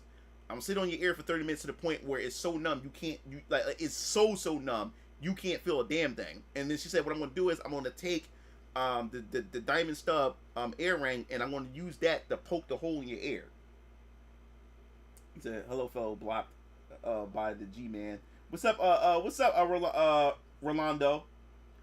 Just being the man, and it said just being the man now, they make it seem like it means so she put the and the thing was she started, I said she was struggling, she was struggling with it. And I'm like, yo, I was like, are you sure you did this before? She said, yeah. She said, for some reason it's not going in. She said, well, to be honest, I never did this to a guy's ear before. I said, oh, now you say this shit. She started laughing and stuff, but no, it didn't went in. And the thing is, even though I couldn't feel it, I heard the flesh crunch. I heard like the crunch from the flesh get punctured, and then it went in, and then she cleaned it and stuff like that. And yeah, ever since then, my ear's been pierced. As far as my hair, what do I use to brush my hair? Who said that? Hyro. I just use one of these brushes. I use one of these to brush my hair. The thick bristles, so you can get through everything and stuff like that. So I brush it every couple of minutes or whatever like that. What's up? Oh, what's up, Nova? Yeah, so yeah, so she was the one that pierced my baby mom was the one that pierced my ear. She pierced my ear, and ever since then, yeah, I had an earring in my ear or whatever like that. So that's how that worked out or whatever. So yeah, that's the story of that. It's very simple and everything, but yeah, man, that really. I thought it was gonna get infected, but no, it didn't. It never closed up. And I've been rocking it ever since and stuff. Thanks for sharing it, brother. I'm rocking long hair as well. Oh, cool. Yeah, welcome to the long hair club. Yes, man. Having daughters, you gotta understand. This is why marriage is important. You gotta understand. This is why women today don't understand what it's like to have a father. They don't understand it. It's because the thing is. The reason why marriage is important is because fathers have to marry off their daughters is because women take resources. Having a wife or a girlfriend alone is already enough as far as your resources getting drained. Now, can you imagine having 3 daughters who are grown as fuck and not married? Yes, she has a job and stuff like that, but you're still her father. A father's job is still to be able to support his daughter, like no matter what, to be able to support even. And this is another reason why a lot of women who are born in single parent households don't understand what a father is meant to be there for. If she goes through a bad relationship, even when she goes through a bad marriage, guess who's always going to be there? Her daddy's always going to be there. She's able to always go back to her daddy, and daddy will be able to comfort her, and daddy will be able to support her. Even if she's in a financial bind, that's what daddy is there for. And a lot of women who don't have daddies don't understand that shit. This is why men are important. This is why daddies are important. Because even today, if women, even right now, I have a sister. When she go through her financial problems, guess who's there? Our dad is there. Babe, you need anything? All right, here, take $200. Oh, babe, you need anything? All right, here, take $300. That's how it works. But the drawback to this society right now where women are not getting married, can you imagine being a father, having daughters who live in a society where which have this feminist narrative, and then she drunk the feminist Kool-Aid, and can you imagine the daughters don't have a husband, and she's struggling to pay bills, and she's hurting financially? Can you imagine having 3 daughters, and you are being a good father, want to help your daughters? Having 3 grown-ass daughters is like having 3 extra wives. Because that you have your wife, and now you have 3 grown daughters. Those 3 grown daughters are also going to drain your resources. This is why marrying daughters off to a man was also to take that burden off of him. Because as they get older, they're going to take more resources from you. Having older daughters is like having an extra woman in the house. So can you imagine having 3 daughters? Yes, like I said, yes, she's working, have a job and stuff like that. But if things were to go south, and they had fathers that actually fucking care, that's 3 extra women that he has to provide for. That's 3 extra fucking women that he has to provide for, and that drains a man's pockets fast. That's why it's like a curse when you see a father with a bunch of fucking daughters. That is a fucking curse. Said my granddad is from Trinidad. When he came to visit, he said in this country by far the most disrespectful. Yes. Said got 3, a 6, and a 15-year-old. this is let me 6 minutes. Cancel Muglon for making sense. Yes, like I have a daughter. My daughter's 15. My daughter is 15, and thank God I only have one. I only have one daughter. But yes, my daughter drains my fucking pockets. She drains my pockets. I'll give you another example. Like, dude, I can never I'm trying to get into this habit to keep like physical cash in my pocket because I'm always swiping with my debit card. I'm always swiping with my debit card because it's just easy of like that.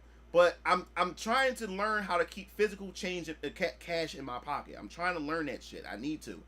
But here's the problem. When I do, when I do keep cash in my pocket and shit like that, guess what? It never stays in my pocket too long.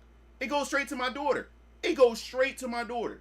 My daughter comes right in, like, especially when I pick her up from school, she gets right in the car. Hey, daddy, this, that, and the other. We get to talking and stuff like that. And then, oh, daddy, you think we can go to the store, or you think we can do this, that, and the other? And then my ass go right in the pocket. I'm a sucker. I'm a sucker for my daughter. Go right into my pocket. Give her a 20. One time I put $40 in my pocket. Before I dropped her off, I took the 20 out of my pocket and gave it to her. Gave her the 20. She goes go to school. Then pick her up. When it's time to pick her up, she gets in the car. My dumb ass, go back in my wallet and give her another 20. And then when I go to the store and go dig in my wallet, I'm like, yo, where my fucking money at? I gave her $40 fucking in one day.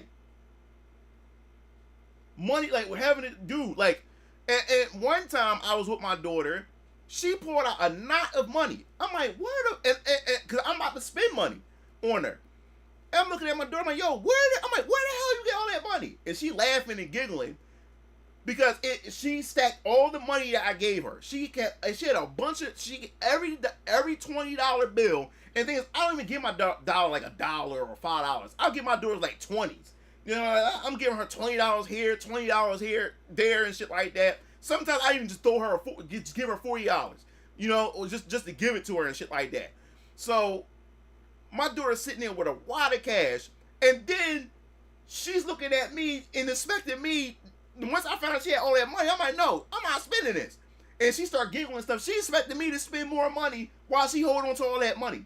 And the thing was, it wasn't even just me giving her money. She would butter up her grandfather, my dad. She would butter up her granddad, and my dad would throw her like $60.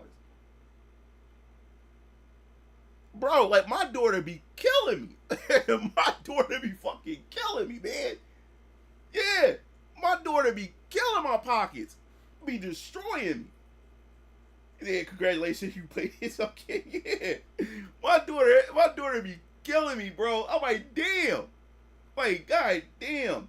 And then, you know, also having a daughter, like, you know, she's developing into a young lady, which means she needs her womanly products that I have to buy for her. Say, bro, your daughter is a hustling genius. Yeah. So I gotta buy her womanly products at times, and then, you know, she's a female, so she like the makeup and stuff. Jesus Christ, the makeup, the face, and the face products and all that type of stuff. Jesus Christ, man. Hey, it'd be killing me. And see, having sons is this is the difference between having sons and shit.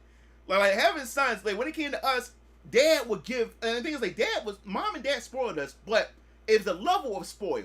As we started getting older, dad stopped spoiling us like that. Dad, like, no, like, you want this, you gotta go work for it. You gotta come with me, because my dad's a contractor. He's a carpenter. So dad said, oh, you want to get Power Stone too? Well, you gotta come with me, and you want to lift up some of this drywall and put and stuff like that and paint this wall, and I will pay you so you can go out and get Power Stone too for Dreamcast. So after a while, dad stopped just throwing money at us as his sons. We had to go out and work, and dad like, yo, niggas, y'all on your own. You know, but dad would give, you know, that's what I said, that's the wonders of having a dad. And that's the difference of how sons are treated. Sons are treated they have to learn how to find their own way, and they have to learn how to survive. Like my dad said, like, son, you're going to be a man one day, and you're going to have a family, and your woman and your children's going to look up to you for answers. They're going to look for you to be able to provide for them. So your father's going to train you up. So your father is like, he pushes you out there, and you have to find your own way to survive. But of course, your father's going to be there to back you up if things if things get to the point where you can't handle it. Your father's going to be there to support you. But your father when he has confidence and faith that you as his son can handle it, like I said, look at the perfect example with Dragon Ball Z, with Goku and Gohan. When Gohan was fighting Cell, Goku had faith in his son. He did what a man is supposed to do. He was pretty much teaching his son that, yo, son, I can't be there all the time. I can't fight all your battles. This is why fathers are important, is to teach their son these things. You know what I'm saying? Goku was pretty much teaching his son that, yo, one day I'm not going to be here, son.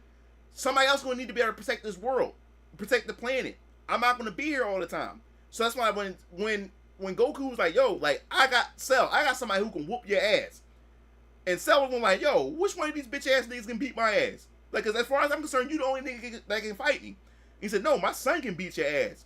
You know what I'm saying? He had that much faith in his son. He knew what his son was capable of. And as a father, he had to teach him how to be a man. Saying like, yo, like, you got to go out there. Son, you can do it. I got faith in you.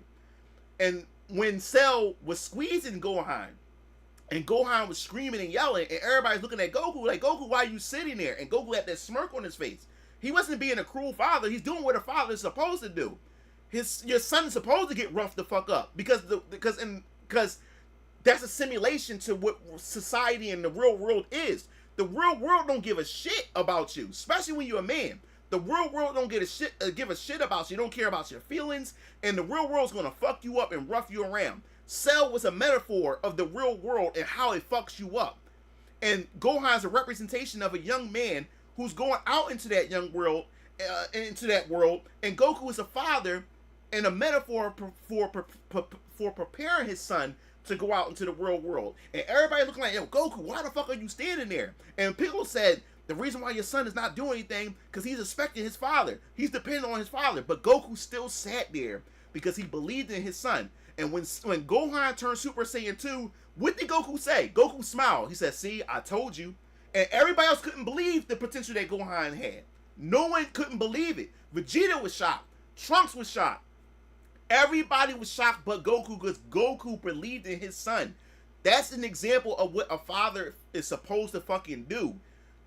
As a young man, people call it toxic masculinity. No, it's called fucking life. Because he has to get that type of experience in order for him to be able to go out there and protect women, children, and elderly. And also to build society. If you constantly putting kid gloves on your son or on young men and making the world a bubble or making the world full of cushions, how can he be strong enough to be able to provide for his woman and provide for his children and protect the elderly and build society and fight for his country in case of an invasion or a civil war ever breaks out? You know what I'm saying? So, said Cell's reality, thinking reality be all Goku friends. Stokes Krillin's girl. The Buu saga is trash and Gohan potential was wasted. Yeah. Said. Then they did my boy Gohan. Gohan even found a better way to surpass Goku. Hence, Super Saiyan 2 is one of the best forms. Yes, and also Gohan becoming Super Saiyan 2 is a metaphor of a father and son. A father's job is to make sure his son become a better version of him, become better than him. As a father, I want my daughter to be better than me. When I have a son, I want my son to be better than me. That's the whole point. We make as a parent and as an adult, we trip and make mistakes so that our children don't have to go through that. They're gonna encounter their own problems, but we experience these things so they wouldn't and go through these problems so they don't have to experience the same thing that we experience.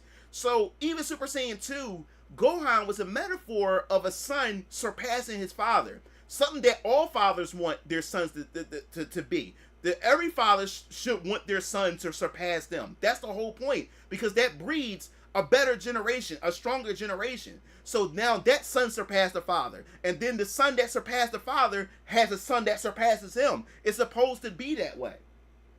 Yes, that's how evolution works. So yeah, man, even Dragon Ball, you can find metaphors, and you can find something spiritual in Dragon Ball Z. You can find all kinds of stuff, in metaphors and philosophies and wisdom, even within Dragon Ball Z and just Dragon Ball in general. In the male society, and they're easy to conquer. Yes, they want to batter us. They want to batter the masculine so they can invade us. They can come in. See, the thing is, they want to create NPCs. They're after our children. That's why it's important that we got to protect the young, because they after us. See, the thing is, what's that saying? You can't teach an old dog new tricks. They can't penetrate us. They can't get into us. So the best way is they have to go at the younger generation, because that younger generation is a reset. If they get into the younger generation now, then they can control them to be NPCs. And then that means they will listen to everything the media says. They'll listen to anything that these corporations say. This is what they want. And it's our jobs as adults to not allow that shit to fucking happen. That's our job. That's our job.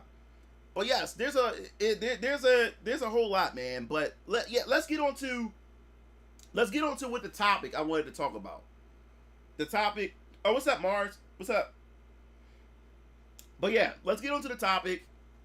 It said now when it comes to Superman, Goku, Death Battles. Yeah, so when it comes to the topic, we're gonna talk about the topic says the culture war is exhausting. It definitely is.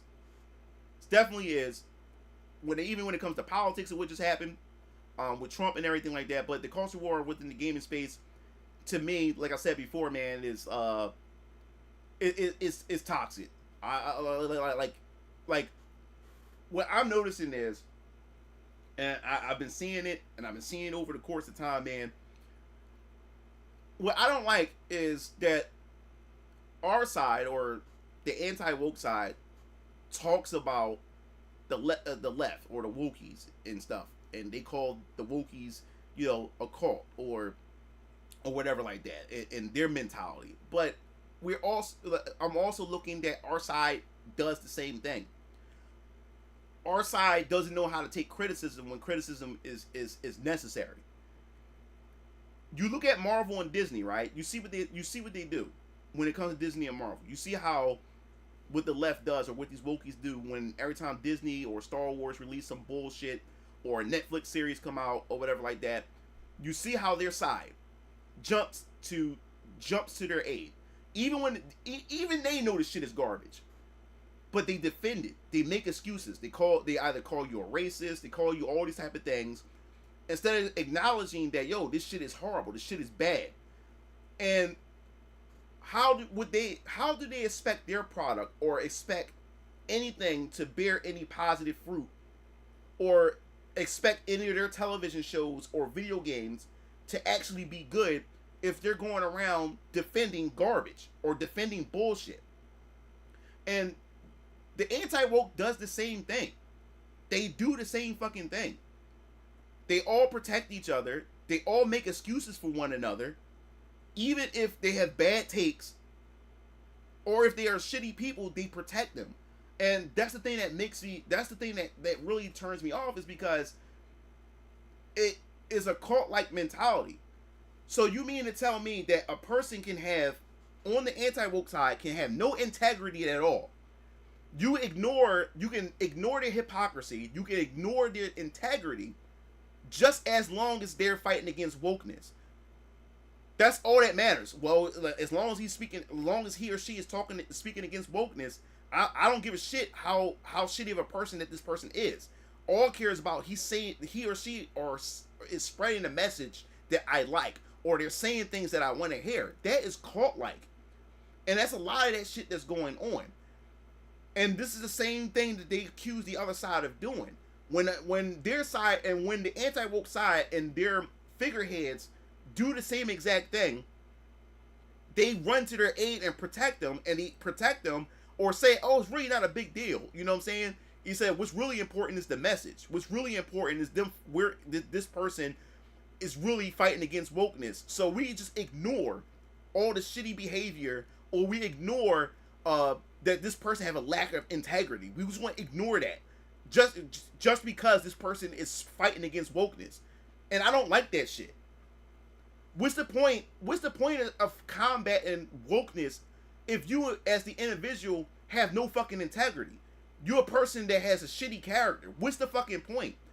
And that's the shit that pisses me off about this side, because you're willing to overlook a shitty person, or look over a person's character, just because they're speaking out against wokeness. and this was getting me. This was really pissing me off about this whole entire culture war thing. The travesty that this man doesn't have at least 100,000 subs. Oh, thanks, Saying Spirit. And that's the thing that pisses me off, and that's why if you notice on my channel, I'm slow. Like I don't talk about a lot of culture war shit like I used to or whatever like that. Because one, I don't want my channel to be full of that shit. You know what I'm saying? Full of culture war stuff. Because I don't want to be a culture war YouTuber, because nothing good comes out of it. Nothing really does. Because the thing is, I don't want to build an audience who just come for culture war. What good does it?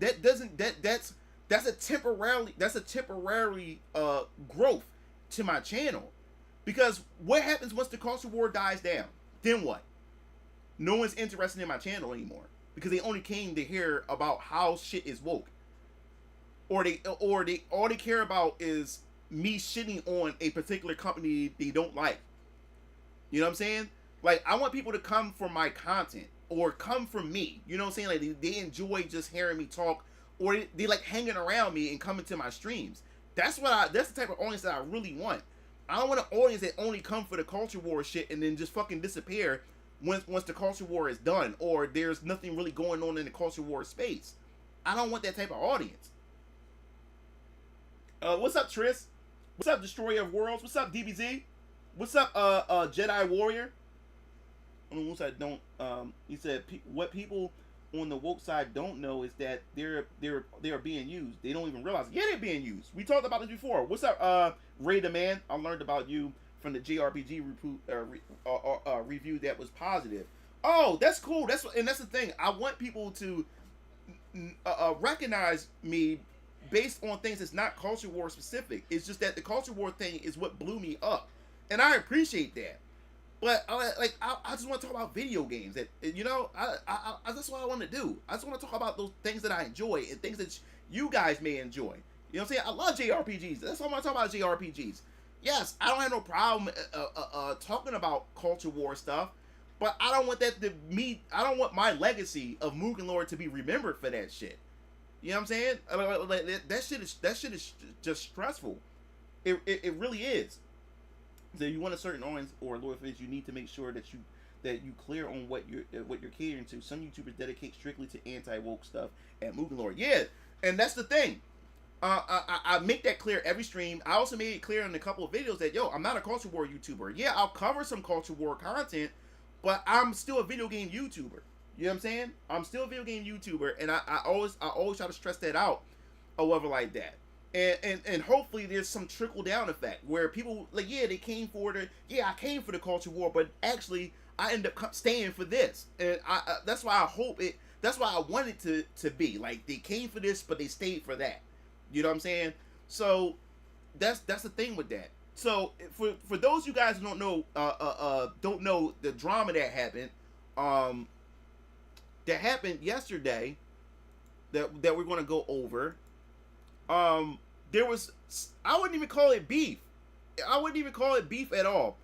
But just yesterday, was it yesterday, last night, or whatever?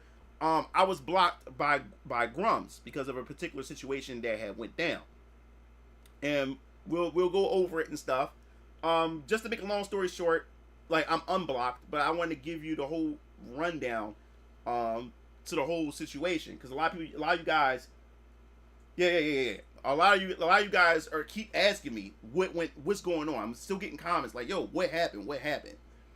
So essentially, what happened was, this tweet right here. Now, this tweet right here is from a follower of mine, Zero Dozer. He's a follower of mine.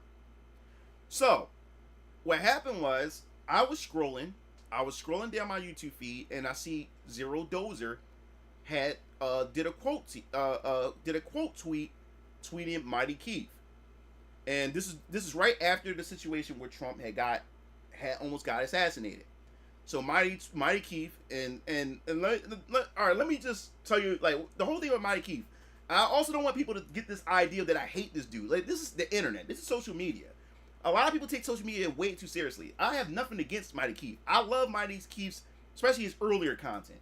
All right, I love his content, but when it comes to this political stuff, when it comes to Twitter and the shit that he's tweet, he just got just the worst takes. He just got the worst takes ever, or whatever like that. But I have nothing against Mighty Keith, so I want to also make that clear because people think I got beef with Mighty Keith. I'm like, what the fuck are y'all talking about? Got no beef. Like, just because I disagree with somebody doesn't mean I got beef with them. We're allowed to disagree. Everything is not a fucking war. Like, you're allowed to have you allowed us to have a disagreement. So yes, so this whole thing ends up it's just crazy. So anyway, so Mighty Keith says this shit gotta be staged. This image is too damn perfect. Laughed my ass off. Got flagged, positioned perfect in everything. Right? Now check this out. I clicked on I clicked on Mighty Keith's tweet. That tweet right there that Zero had put. I clicked on it so I can quote tweet him because I want him to know that because this is the thing, when I talk about when I talk about a specific person, I'm not on some bitch ass shit to where I talk about them and don't tag them. So I wanted to go to Mighty Keith's tweet personally and quote tweet him so he know that I quote tweeted him. So if he wants to respond to what I say, he can respond to what I said. So this is what happened. The moment I clicked on it, or whatever like that, I went to the tweet, it was there. The moment I refreshed the page, I had two tabs open. I had two X tabs open. So when I went to refresh the page, Mighty Keith removed it. He removed it. He removed the entire post because it was this dumbass take. People started calling him out. So now I couldn't get the tweet no more. It was gone. So what I did was I screen captured Zero Dozer quote tweeting Mighty Keith. And I shared it on my page. So when I shared it on my page, you know that it was Zero Dozer who was the first person to capture this. Or whatever like that. So what happened was I made a post about it. Or whatever like that, talking about that, Mighty Keith took it down, or whatever like that. So then right after that, I have to say it was taken down. So essentially what happened was, matter of fact, I have it right. Maybe I have it up here so you can actually see. All right. So then what happened was, it wasn't me.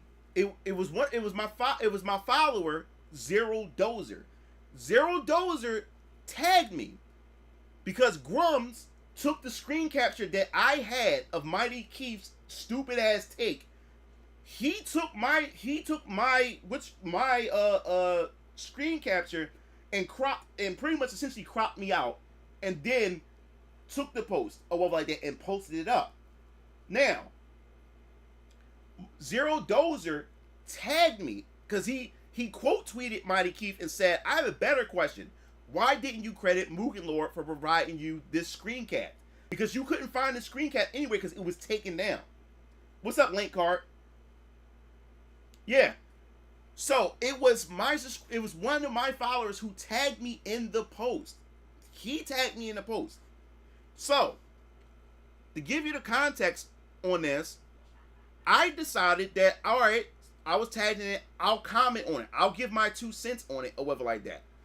So, to bring everything into perspective so you understand what's going on, I pretty much said, shout out to Dozer for pointing this out. And I said, this isn't the first time that this happened. Now, here's the thing. I'm not bitching and complaining that I wasn't being credited. I was just pointing out the fact is that this happens all the time. This always happens. And the reason why, and the thing is, I never share this. I never talk about this. And the only reason why I brought it up now was because my follower tagged me in it. He tagged me in it, and I just gave my thoughts. I just gave my take on it, or whatever like that. And this is where the shit hit the fan. So I was pretty much saying in the tweet that this always been happening, and a lot of you guys also noticed this before, and brought this into my attention. or whatever. Where, and the thing is, I don't want to start YouTube beefs. This is why I don't mention people in my videos and stuff like that, because YouTube beef is not good. It's not good for either party. And the reason why I don't like you, hello? Oh, there's somebody at the door.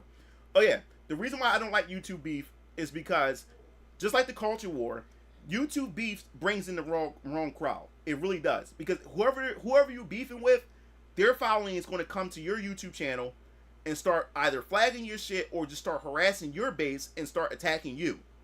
So at this point, they're always going to linger around. So no matter what content you drop, these people are going to just constantly attack you, and this shit is stressful. And then two, you also want to get an artificial boost in viewership and subscribers, because now you're starting to get a whole new audience. You start getting drama tube subscribers, where people only come for the drama and they don't stick around for the rest of your content. So once the beef is done, now you have these inflated subscriber counts, and then when the beef is over, your view count doesn't match the subscribers that you have. So that's why I try not to beef with anybody on Twitter, and I try not to beef with YouTubers, because it does nobody good, and I hate it. So what happened was, I gave my 2 cents because my follower tagged me in it, and I was essentially saying, and a lot of you guys already heard me say this before, I said, when it comes to content creators who has the same amount of follower count or viewer count or subscribers that I do have, they would use my tweet and actually tag me in it or whatever. Even if it's a screen capture, they would tag me in it or whatever like that. Or if a person have a lower count than viewer count or follower or a lower viewer base than I have, they would tag me in it, what like that. I said it only becomes an issue when you have big followers, and like I said, I'm not going to name any YouTubers, and because I said there's a few YouTubers who actually had my tweet in the thumbnail, and then it had me cropped out of it. Had my literal tweet, is literally me. It's literally my tweet. Had me cropped out, had my name, had my picture, and everything cropped out, and monetized the video. Talked about the video, had a whole discussion behind the tweet, and had my shit cropped out. Had it all cropped out and shit like that. So I said, and this person has a big follower, has a big base. And I said this wasn't the first time this happened. There's a lot of big YouTubers who in this culture war space who actually use my tweets and crop me out and then monetize the content and stuff like that. You know what I'm saying? And I said it's only the bigger people that's doing it. It's not the people that's on my level or lower that does this shit like that. It's only the bigger people. So that's another thing about this whole culture war and this anti-woke side too. They're no different than the other side. Everybody's outfit is in this shit for themselves. No one, like, at some point, it's not about the message. It's not about the message to a lot of these people in this anti-woke space or this culture war space. Everybody is in it for themselves. So what happened was, I mentioned that. That's all I did was mention it. So, and Kotaku, like I said, the Kotaku did the same thing to me too. Kotaku did the same thing. The Kotaku journalist did the same thing to my tweet. Did the same thing. Cut me out and everything. And then used my tweet to push the political agenda and shit like that. So I said, this has been done before. And the thing is, a lot of these big content creators do this is because they don't want their following to go over to go to your following. They don't want your. It's like a church. It's like if you a Christian, you go to church and stuff like that. It's this thing when it comes to church, and this is what I say. It's like some of this stuff is like a cult, to where you would have a pastor of a church who has a mega church or whatever, and this mega church would either do something to a smaller church or block a smaller church from getting, either recognition or to expand their church numbers and shit like that. And that's what goes on in this. A lot of these bigger content creators don't want to expose certain people within the space because they don't want their following or don't want them to get any bigger and shit like that. That's why they do that shit. They don't want their following to go over to them. They do shit like that. So yeah, exactly. They don't want to get upstage. And this happens all the time. but I never made a video about it, and I never bitched about it on any of my Twitter, any of my tweets. I only mention it now because I was tagged in this. Because, like I said, Zero Dozer was wondering why would he do something like this, and I just weighed in that this is a common thing. This happens to me all the time. That's all I did. Oh boy, so this shit blew up. This shit had pretty much blew up because now a lot of you guys came in and started actually tagging Grums and saying like, "Yo, Grums, what the fuck, bro? Like, what are you doing, bro? This, that, and the third." And then I started getting some people from Grums base coming to my feed, calling me a bitch, saying that I'm being petty over a screenshot, and like, why would you want to be like that's like petty to be? They wanted to be wanting to be credit over a screenshot, this, that, and the third. So now the thing about his base is they thought that I wanted credit for the Trump picture. They said, dude, you wasn't even a photographer of the shot. Like, why would you want to be credited for screen capturing an image that anybody can get off the internet? I said, this is why people don't fucking pay attention. I said, this whole post wasn't about the Trump picture, you dumbasses. The picture was about the Mighty Keith, the Mighty Keith tweet of what he said, the L take that he said. That's what it was about. And the thing is, not one time have I went to Grum's page and demanded that he credit me. I didn't give a fuck.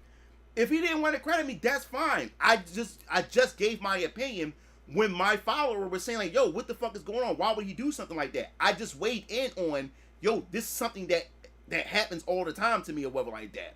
You know what I'm saying?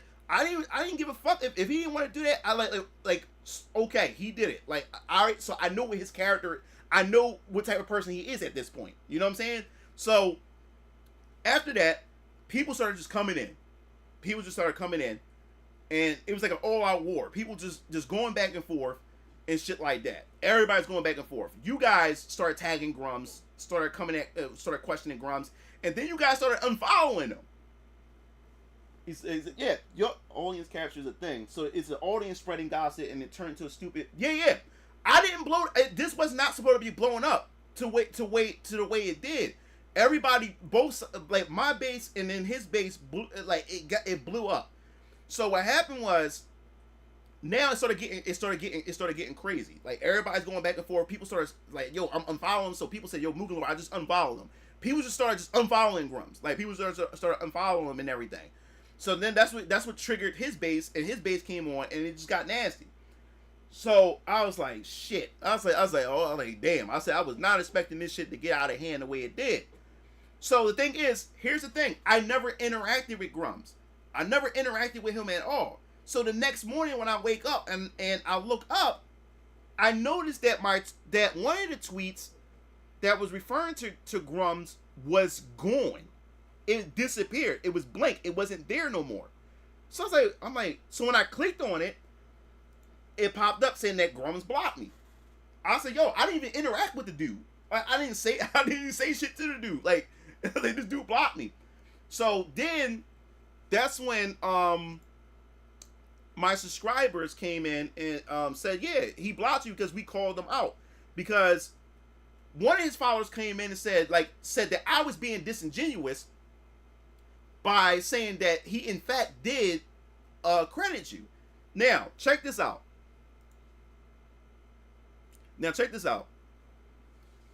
So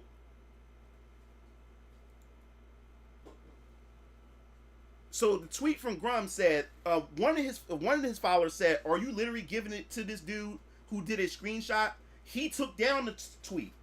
He took down the tweet or whatever like that, and his subscriber was mad. He said, "Why did you give it to him? Talking about me or whatever like that." And my subscriber said, "Yeah, he took it down because he was fucking wrong. Like he got caught red-handed." Now the thing was, his one person from his base saying, "No, he did give you credit," and people said no, and my base said, "No, he didn't."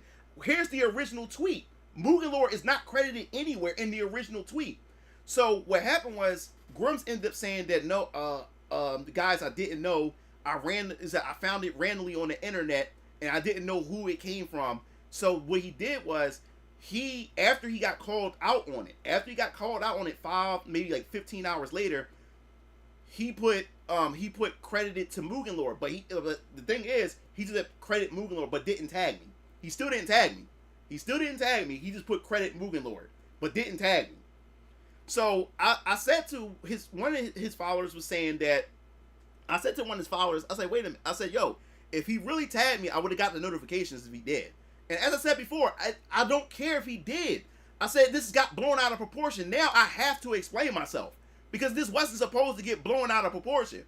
I said my piece and it was supposed to move on. It blew out of proportion when it was not supposed to be blown out of proportion. So now I have to explain myself and defend my position. So I said, if he did tag me, how come I didn't get a notification? I said, my follower Zero Dozer, when he tagged me about Grum's not crediting me, I got his tag, I got his notification instantly. So if he did give me credit and tag me or like that, I would have got it. I didn't get shit. So I was not tagged. So then one of my followers said, my follower Akairo said to Grums after he took the tweet down, Akairo said a bit late to do that because he credited me later. He credited me way later. So Akairo said a bit later to do that after you got called out about it, isn't it? So he got called out. That's about it or whatever. So yeah, I got so when I woke up in the morning, I found out I was blocked. Now here's the thing, I don't care if I was blocked. I don't care. I don't care. I do not care if I was blocked. It wasn't a big deal. If he wanted to block me, then so be it. If he wanted to block me, then so be it. If that's what he wanted to do, that was perfectly fine. You know what I'm saying? There was no benefit. There was no benefit of him, not blocking me or like that. If he wanted to block me, that's his choice to block me or like that. So what? I got blocked. You know what I'm saying? Like for because it was a lot of people saying no. Maybe there's a misunderstanding. Maybe we can talk to him for you to unblock you. I'm like, yo, it's like I don't need y'all to talk to him to unblock me. Like he's not some god or messiah where I'm begging for him to unblock me. Like if he wants to block me, let him block me. It doesn't matter. Like you guys don't have to go to him and say unblock Mugen Lord and shit like that. It was a misunderstanding. It's not a big deal. Like, and this to understand, there's a lot of people that make social media their life to the point that a follow from somebody is a big deal, or a block from somebody is a life-changing thing to them. It wasn't a big deal. If you wanted to block me, then so what? Then so be it. There's no loss on my end. You know what I'm saying? So then Melanie Mac comes in. Melanie Mac comes in and was pretty much vouching for Grums. Was pretty much disagreeing with my point or whatever like that. So where was it? Where was it? Yeah, okay. No. Was this the? Yeah. So Melanie Mac was pretty much saying like, I like both of you guys, but I think you're being unreasonable, pretty much saying that my position was unreasonable, saying that she does it all the time, that she screen captures and stuff like that, and don't credit the person that they screen capture and all this other type of stuff, because she was saying that it's a screen capture, it's pretty much treated like memes and stuff like that. So she said my position was pretty much out of line or whatever like that. Was pretty much out of line. So she sided with Grums on the situation. So exactly as he said, but tagging Mugen Lord doesn't take anything away from him. Yeah, he was just trying to come up on someone else's opinion and research to be part of something that was trendy at the moment. But tagging Mugen Lord doesn't. Yeah, I mean for real, it felt like something was switching with Grums months ago, and I'm like, yeah. So pretty much Melanie Mac took his side of like that and said my position was pretty much pretty much unreasonable.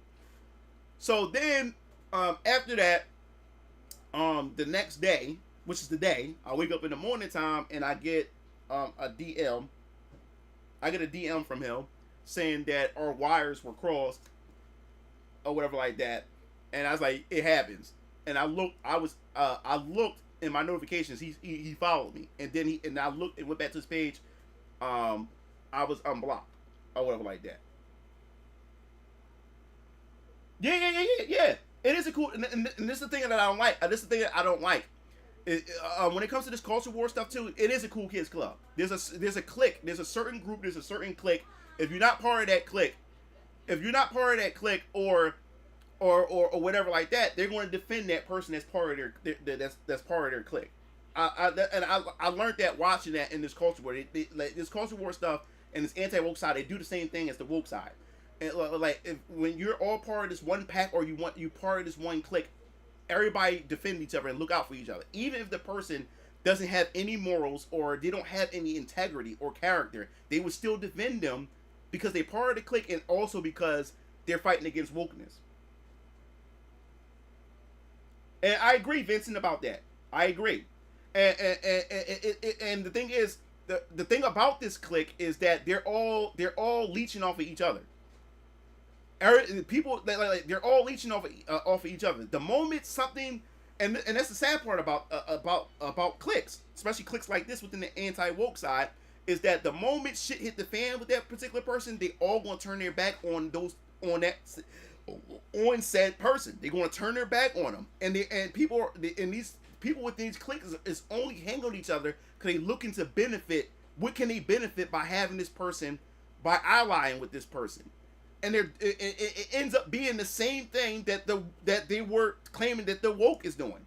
And the thing is, I want no parts of that shit.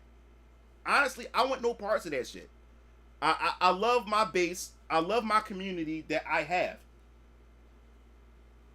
Yeah. Most of the internet who don't even care about these IPs. Yeah, like that's what I'm starting to see, man. There's a lot of these people within this movement, man, who are really grifters. Like a lot of them don't really care over like that. This is just another market for them to capitalize and stuff like that. And that's why for me, I don't want no parts of that shit. I love you guys. I love the base that I have, or whatever like that. And I'm glad that I'm able to just talk about a lot of things besides culture war stuff to you guys. And everything, but I don't want to be a part of that shit. I really don't. I really want no parts of that shit.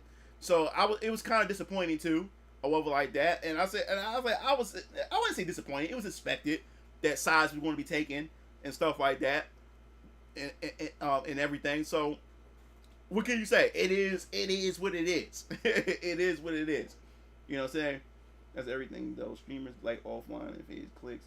With voice actors, you notice some of them get work together. Yup, bro. Another thing, a lot of these people don't play games. I'm an indie fan, so I speak indie game communities at Moving Lord.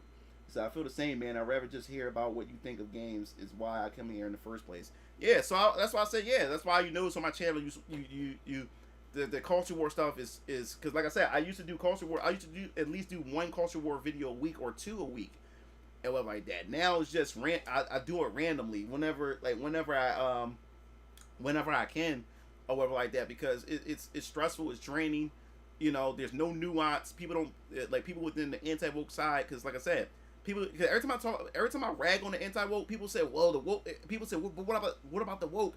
The woke is not. I don't fuck the woke. The woke is going to do what the woke does. You know what I'm saying? I'm a person that cares about the truth, cares about the message. You know, but I'm also a person that cares about integrity as well. And this is another thing. And this is why I say I want to keep it real with you guys. Because why I also said in this tweet, and this is why I say I want to keep it, I always want to keep it real and transparent with you guys. This is what I also said. I also said this. So, where was it? Yeah, so I said, now, here's the tricky part. Someone replied to my tweet and said I was tagged in the tweet. But the problem is, why was I not notified that I was tagged if that was the case? If that was true, would that make Zero Dozer a liar? I said I received a notification from Zero when Zero tagged me, but not a Grum's notification if he did tag me. Also, I noticed that he also took down my screen cap when he blocked me, but Cairo says to Grum that it's a bit too late after being called out about it.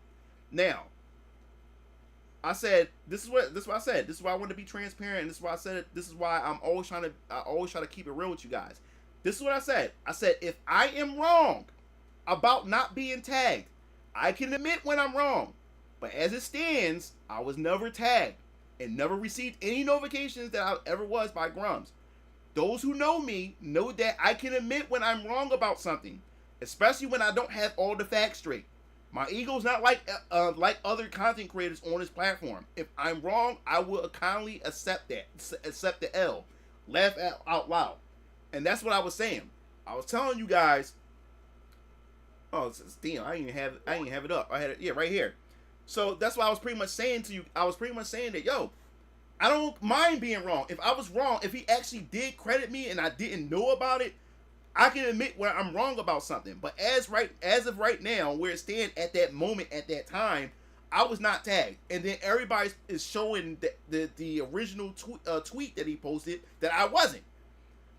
So as far as I'm concerned, I wasn't and whatever like that. And as I said before, I'm only defending my position because everybody blew it out of control.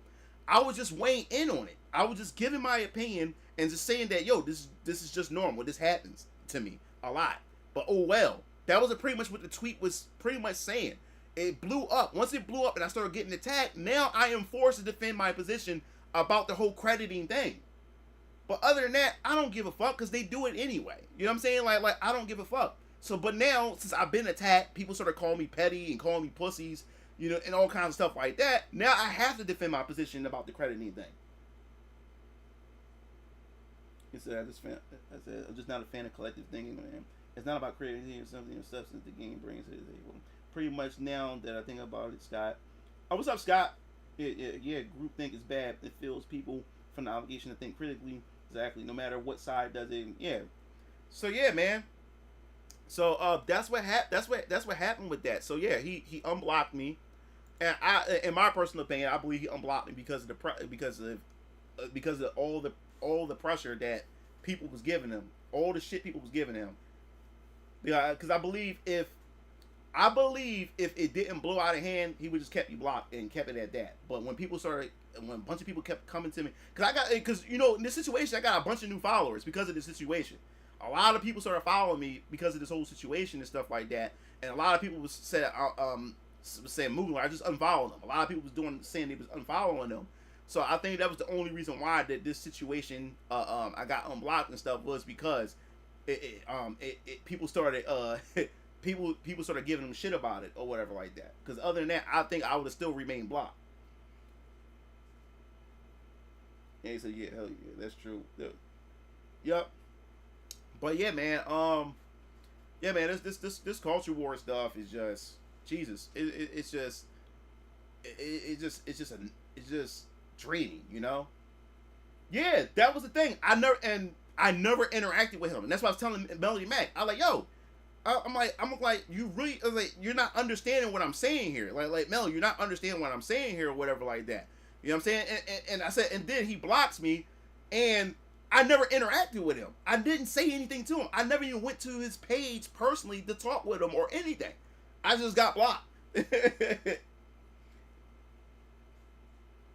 Yeah, that was the whole thing. That was the whole thing. And that's why I was like, no one, like, people just, it's just going over people's heads. Like, you're not understanding this.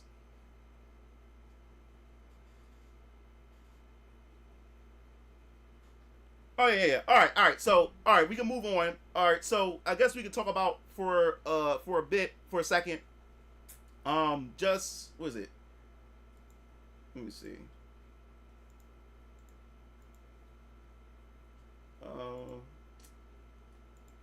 Oh, okay. Yeah. All right. We'll do that in a second. Hold up. I want to make sure everything is. All right, let me grab this. Let me grab this real quick. Let me see. Hold on, give me a second, guys. Here we go. Let's go to social media. All right, so we're gonna get into this real quick. This is a very important VS Orion comics related or whatever. We're gonna get into this just real fast for you guys. I think this is a perfect chance to do this now. I'm just gotta get everything together for a second. Alright, so those of you guys who don't know, I've recently made a YouTube channel for VS Orion Comics and also a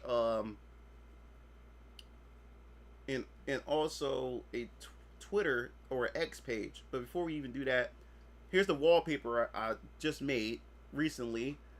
This you also find the banner on my YouTube channel. I'll post a link in the description as well for those of you guys who are interested. Yes, this is the wallpaper that I recently posted for Venus Orion Comics. You see some of my characters, and we're gonna talk for a little bit about this. I'm really glad that you guys are really looking forward to it and excited about it, and it also makes me happy as well and everything. So give me a second here. Go to YouTube, get the links so I can post it for you guys. There's a lot of things that we want to talk about for a second, because this winter, like I said, I'm prepping everything for the winter when I do the launch of Venus Orion Comics website. When I'm ready to do the launch for the pre-order campaign for the first series and everything. We're gonna get into the nitty-gritty in a second. Let me just get all these links and stuff. Get these links together for those who are interested in everything. So give me a second. All right, here we go. Got that, and then let me see. I got the X, and we got this. All right, so first, I'm gonna post a link to the Venus Orion Comics YouTube channel in the chat, so you guys can subscribe to it if you want to, so you just stay up to date to everything that's going on. Love the guy with the sword and the girl with the red.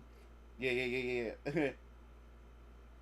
My wallpaper on my phone. Oh man, I appreciate that, Overkey. All right, here's the YouTube channel, and I'll give you the link to the X page and everything.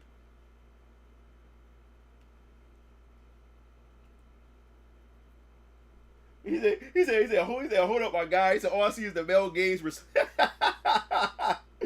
All right, so we about to get. Let me go. I gotta pee real quick. Hold that thought. Y'all about to get more male gaze as I go to the bathroom. Oops, wrong one.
Guys, I'm back. Okay. All right, so we're gonna get into the nitty gritty to all this, in a second. So I'm gonna get my links ready. Get my oh, man, I ain't need that one. All right, let me get my links together.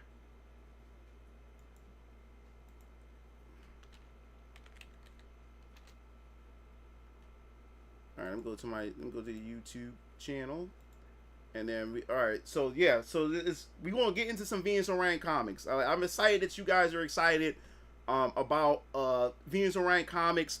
I really love the feedback that you guys been leaving. We gonna go over the stuff that I shared because I really like the fact that you guys enjoyed the things that I've been revealing. And the thing was, I was gonna hold a lot of this stuff until the launch, but in case you guys don't know, I had went to Brooklyn Comic Con, and I've been talking to a lot of indie comic creators, like creators of a lot of these comics that a lot of these people read, and I got a chance to talk to a lot of them personally, which I'm gonna tell you guys in a second. So I'm gonna get this link together, and then okay, so now what happened was I went to Brooklyn Comic Con. And I personally spoke with the creator. I personally spoke with the creator of Project Noasis. I spoke with the creator of this series, of this indie comic series.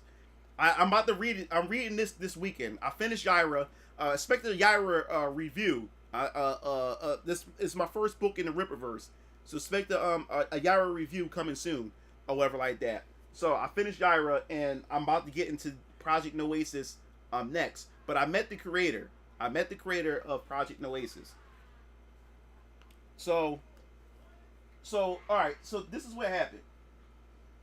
I went to Brooklyn Comic Con, and I was asking. That's why I'm glad I went to. That's why I love going to these cons, because I'm meeting other indie comic creators and stuff like that. And I was asking their approach. Like I was saying that I told him, like, yo, I started my own comic book universe. I got my own comic book series that's coming out and everything and stuff like that. He was excited about it. I said, cool, man. It's glad to have more independent creators in the space.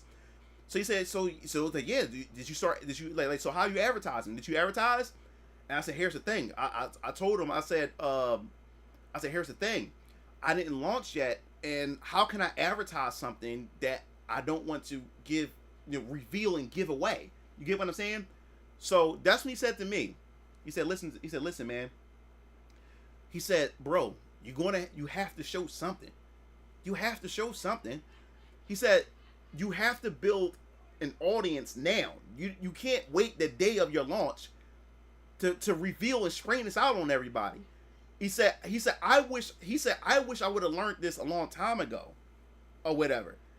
Before his success came. He said if he would have wished he would have learned this earlier, or like that, things would have been even easier for him. So he said, bro, show a comic page or something. You gotta show something. You gotta get people excited for it. And I thought about it, and I said, man, he is right. It's because, look at the game industry. Like, how do you know if you want to buy a game if you haven't even seen the fucking game yet? You know what I'm saying? Like, game trailers, movie trailers, these things are there to excite you and to get you look forward to whatever game or movie that's about to release. So then I thought about it. I've been working with my artist for 3 years. So I said, I got 3 years worth of content.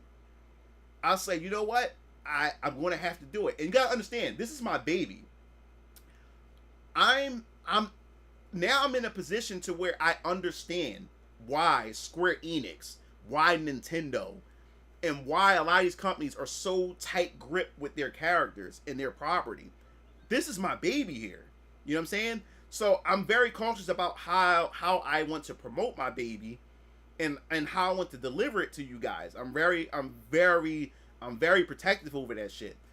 But he was right. He said you have to market it. You have to start building the audience now. You are in the art. It was for me. Thanks, Overkey. That is almost happening because the nonsense of already see. So yes. So, and I also want to make this clear to you guys when it comes to Venus Orion Comics. I want to put this message out here. I'm not here to save comics. This is not why I made. Venus Orion Comics. I don't want people to get this confused. I'm not here to save comic books. I'm just a person that loved the right stories. A person who grew up watching anime, who grew up off of Marvel and DC, who grew up playing video games and everything, and been inspired to want to go out and do my own thing. So I don't want to have this false. I don't want people to have this false narrative that I'm trying to save the comics industry or anything like that. No, like this is something that I always dreamed of doing and always wanted to do. The only thing is, when it came to wokeness, when I started seeing my media get destroyed, all it did was force me to pick up my passion again, because I was so reliant on corporations to give me the entertainment that I wanted. I was so reliant on it. So when I started seeing everything get destroyed, all it did was it reawakened my passion to want to go back and create the things that I've always wanted to create. So I want to put that out here. I'm not trying to fight against Marvel and DC. No, I wanted to just build my own community of passionate fans who just want to see what the Venus Orion Comics universe has to offer. So I want to put that out here. Yeah, doing what you love and think that's it. So yeah, I don't want people to misinterpret that shit. I don't want people to misinterpret that at all. This is not to spike the industry or anything. This is something I've always been wanting to do. And the thing is, I've been so quiet about it. I kept this for years. I was doing this for 3 years straight. 3 years straight, I kept this from everybody because I wasn't at a state to reveal any of this stuff. I wasn't at that state yet. There's a lot of things that need to be worked on and stuff like that. And blasting, if you don't like it, move on. Exactly. Thus, we all are doing it, supporting indies, and yeah, exactly. So I definitely feel that right down to making games to RPG Maker. So yes, all right. So I was like, okay, how can I approach this? How can I approach this, and what is the next step to all of this as far as how to get people engaged or interested in Venus Orion Comics? So we're going to start in a specific order, and we're going to go through some of these things and stuff like that. So the first thing was, which I was really shocked, I was really surprised at the responses from you guys, and I'll pull it up in a second because I want to make sure we go through everything in the right order and stuff like that. You know what I'm saying? So here we go. Let me scroll down. Damn, I didn't know I post that much of Venus Orion Comics and stuff like that. Now it all started with this. It all started with my Alter Squad X shirt merchandise. Like right now I'm in the test print phase at the studio with my brothers to get merchandise ready for the Venus Orion Comics. And what I appreciate you guys is the fact is that you guys show nothing but love. And I also posted this on Twitter, and it's a lot of you guys saying, yo, where can I buy this? Oh, can I buy this right now? And I'm like, yo, hold y'all horses. Like, we getting all this stuff prepped up now. You know what I'm saying? And I really appreciate that. And what got me is y'all guys want the waifus, man. You guys want the waifus. Y'all guys are hungry for the waifus, and that's the thing I want to talk about when it comes to this is that my artist, if you guys don't know, my artist is female. She's Chinese. She's from the Philippines. And like I said, me and her been working together for over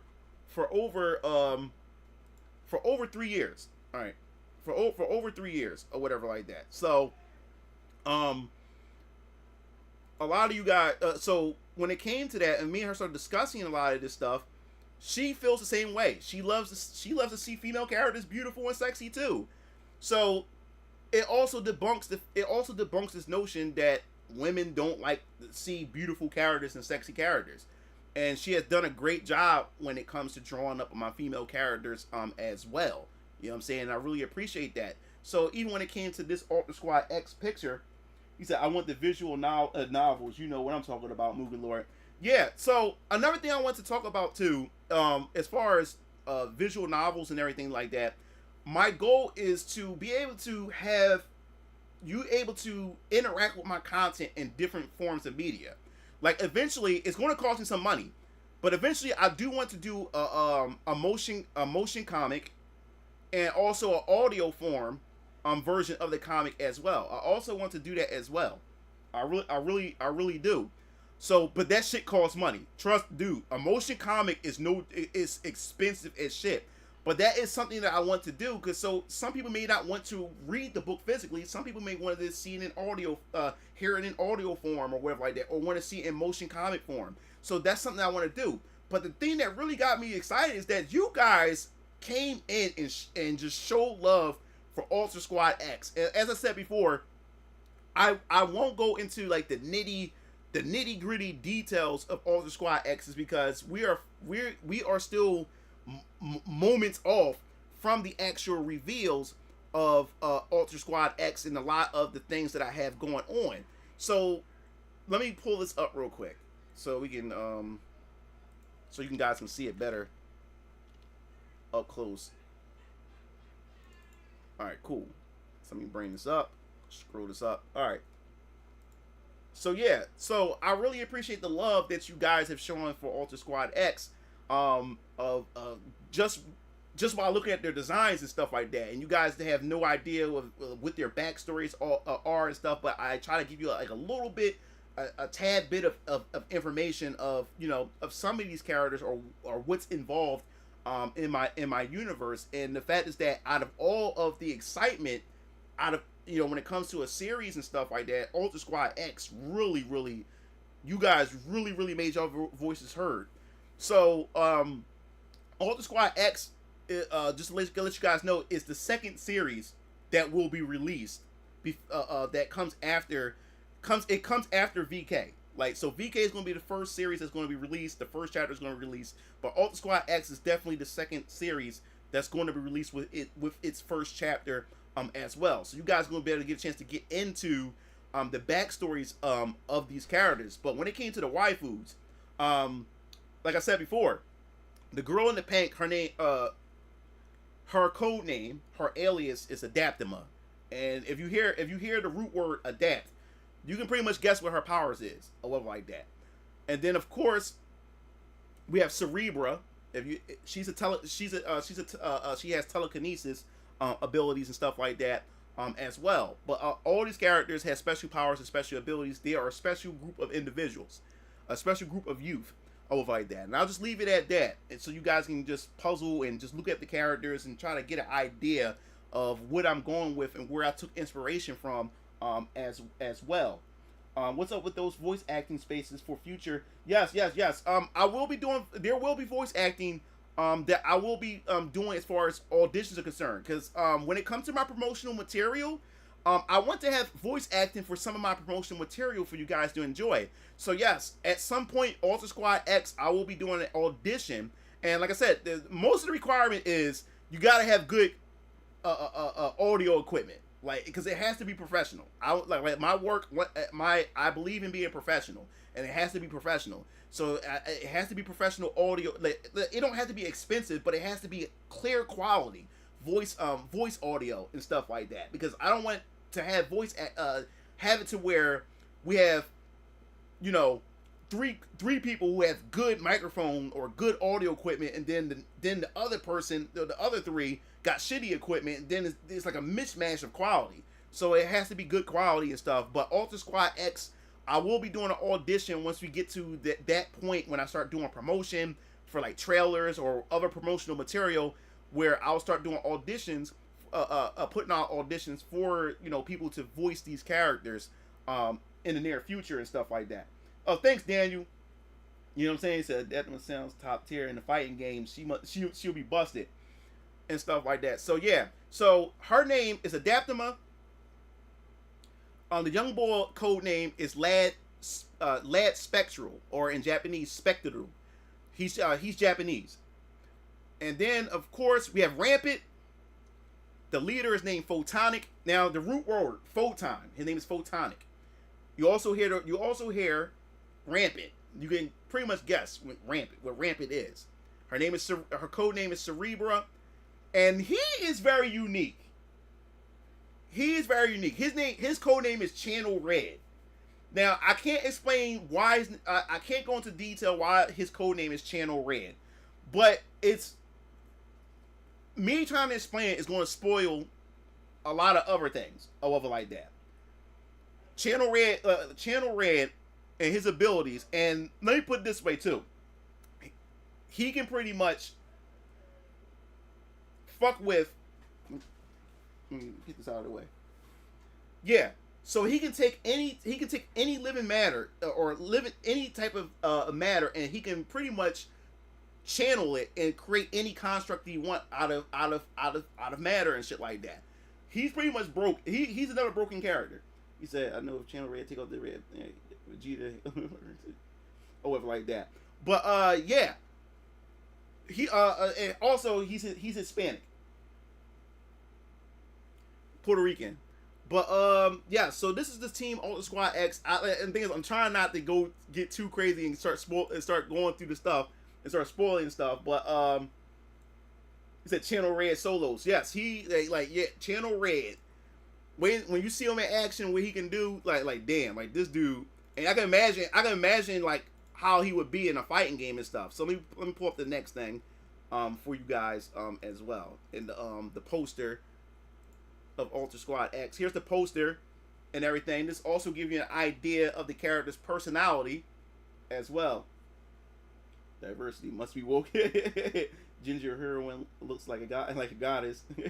You'll leave my Majin Vegeta hairline out of this. Man, I love all the way this sounds. Holy shit, you got my mind thinking. Yeah. So, like I said, by looking at these pictures, these are special young youth, special individuals. I will say this: the only thing I can tell you, they are known as aberrants, and aberrant means not normal. It means it's not natural. That's what aberrant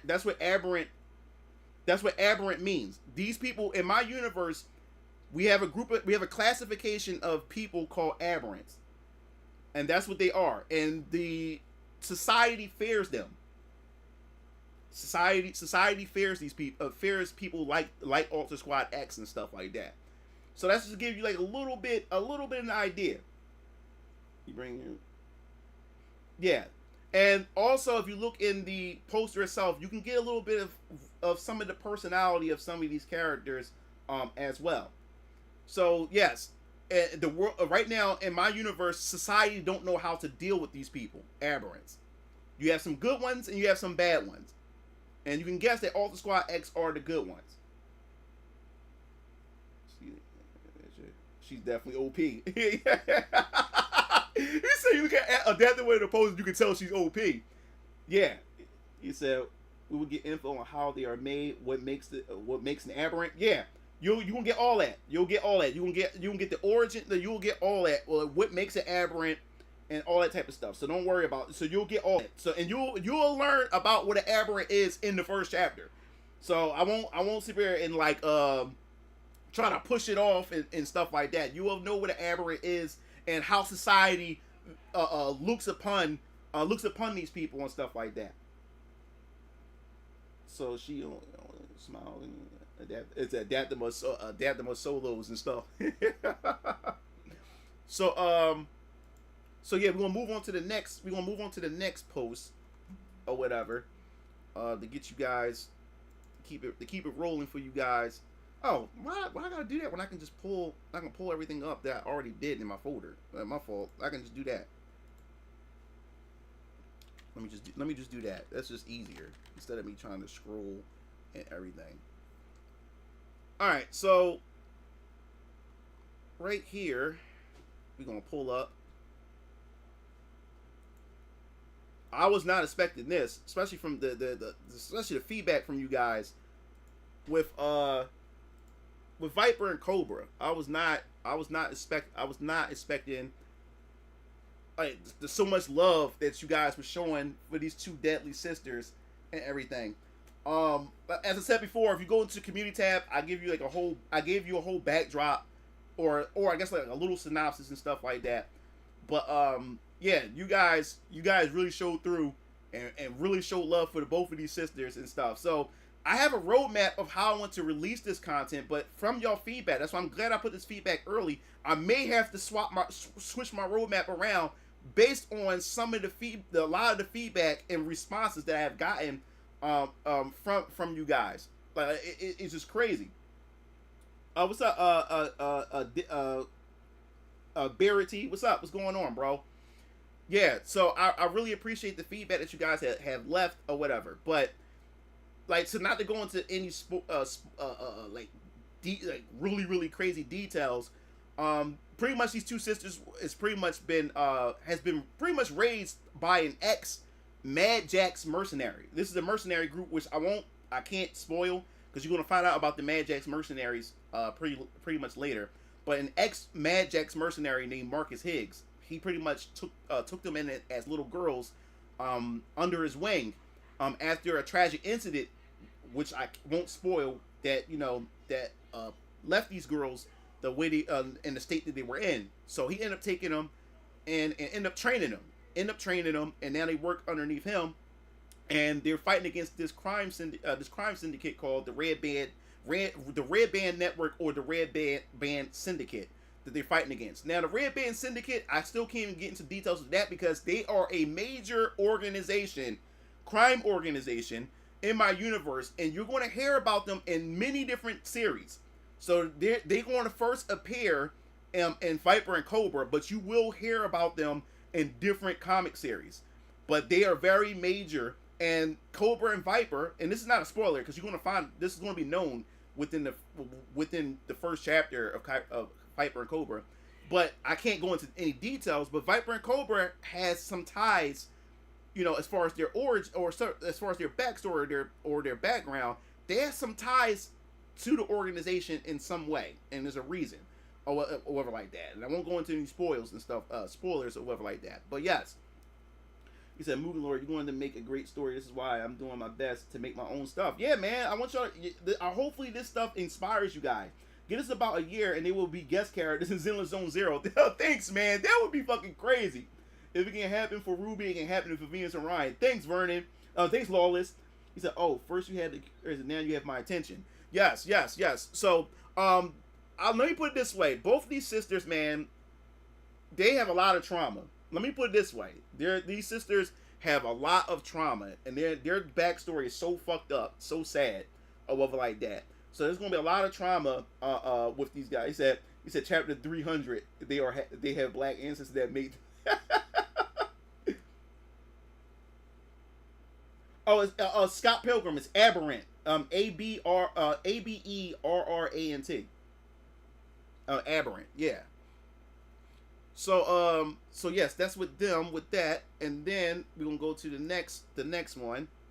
Oh yeah, I might as well show you now because so far I revealed a full body shot. If you guys haven't seen, here's a full body shot of Viper herself. As you can see, if you look at her design, her code name is Viper, and we literally went for a snake-like design. This now, the put it out there. This is my brother's DXstrike's characters. He came up before I revealed Venus and Ryan comics to my brothers and them. He was going to work on Cobra and Viper and Cobra himself, because he's an artist. He was going to do his own comic series. Now, my artist drew her, but my brother made the concept for Viper and Cobra, and then he gave the reference to my artist. No, I gave it to my artist, and then my artist drew them in her style.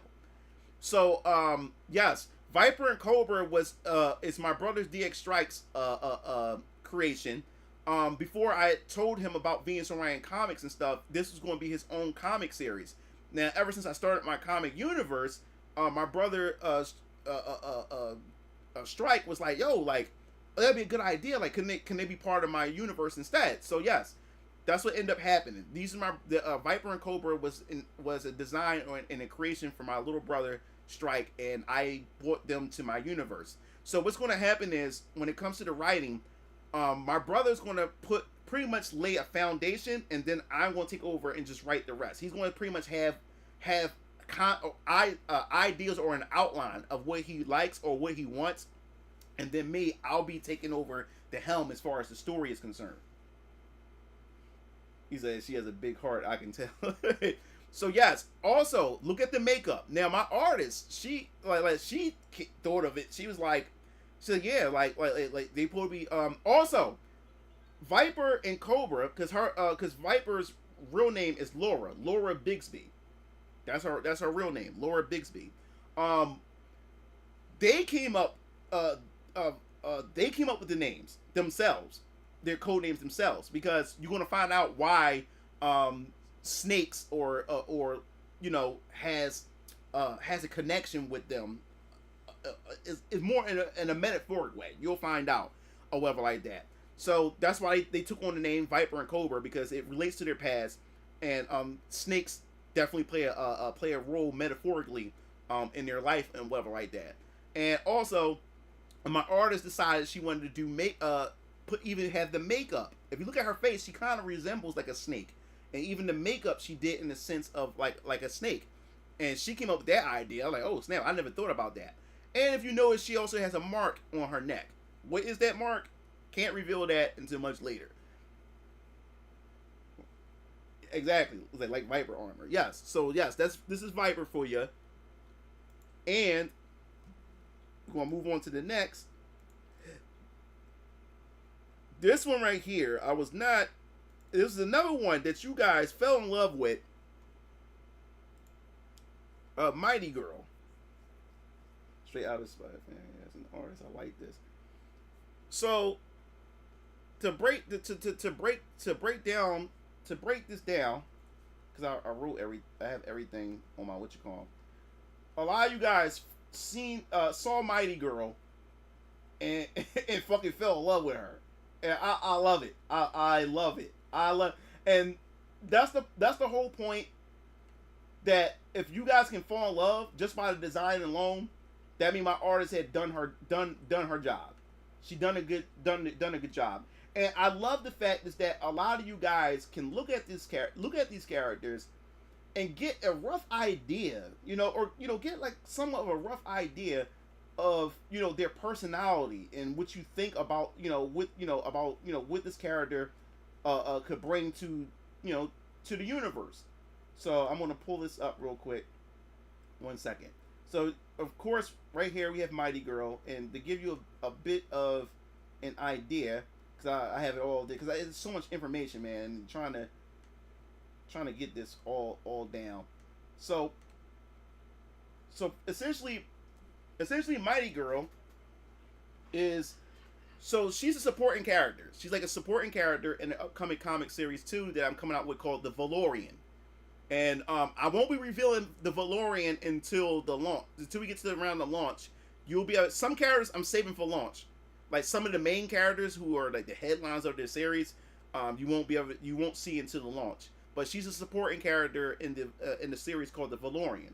The Valorian is pretty much the main protagonist. His Earth name is Adam Bryce. That's his Earth name. But his Valorian name is Kai Raz. He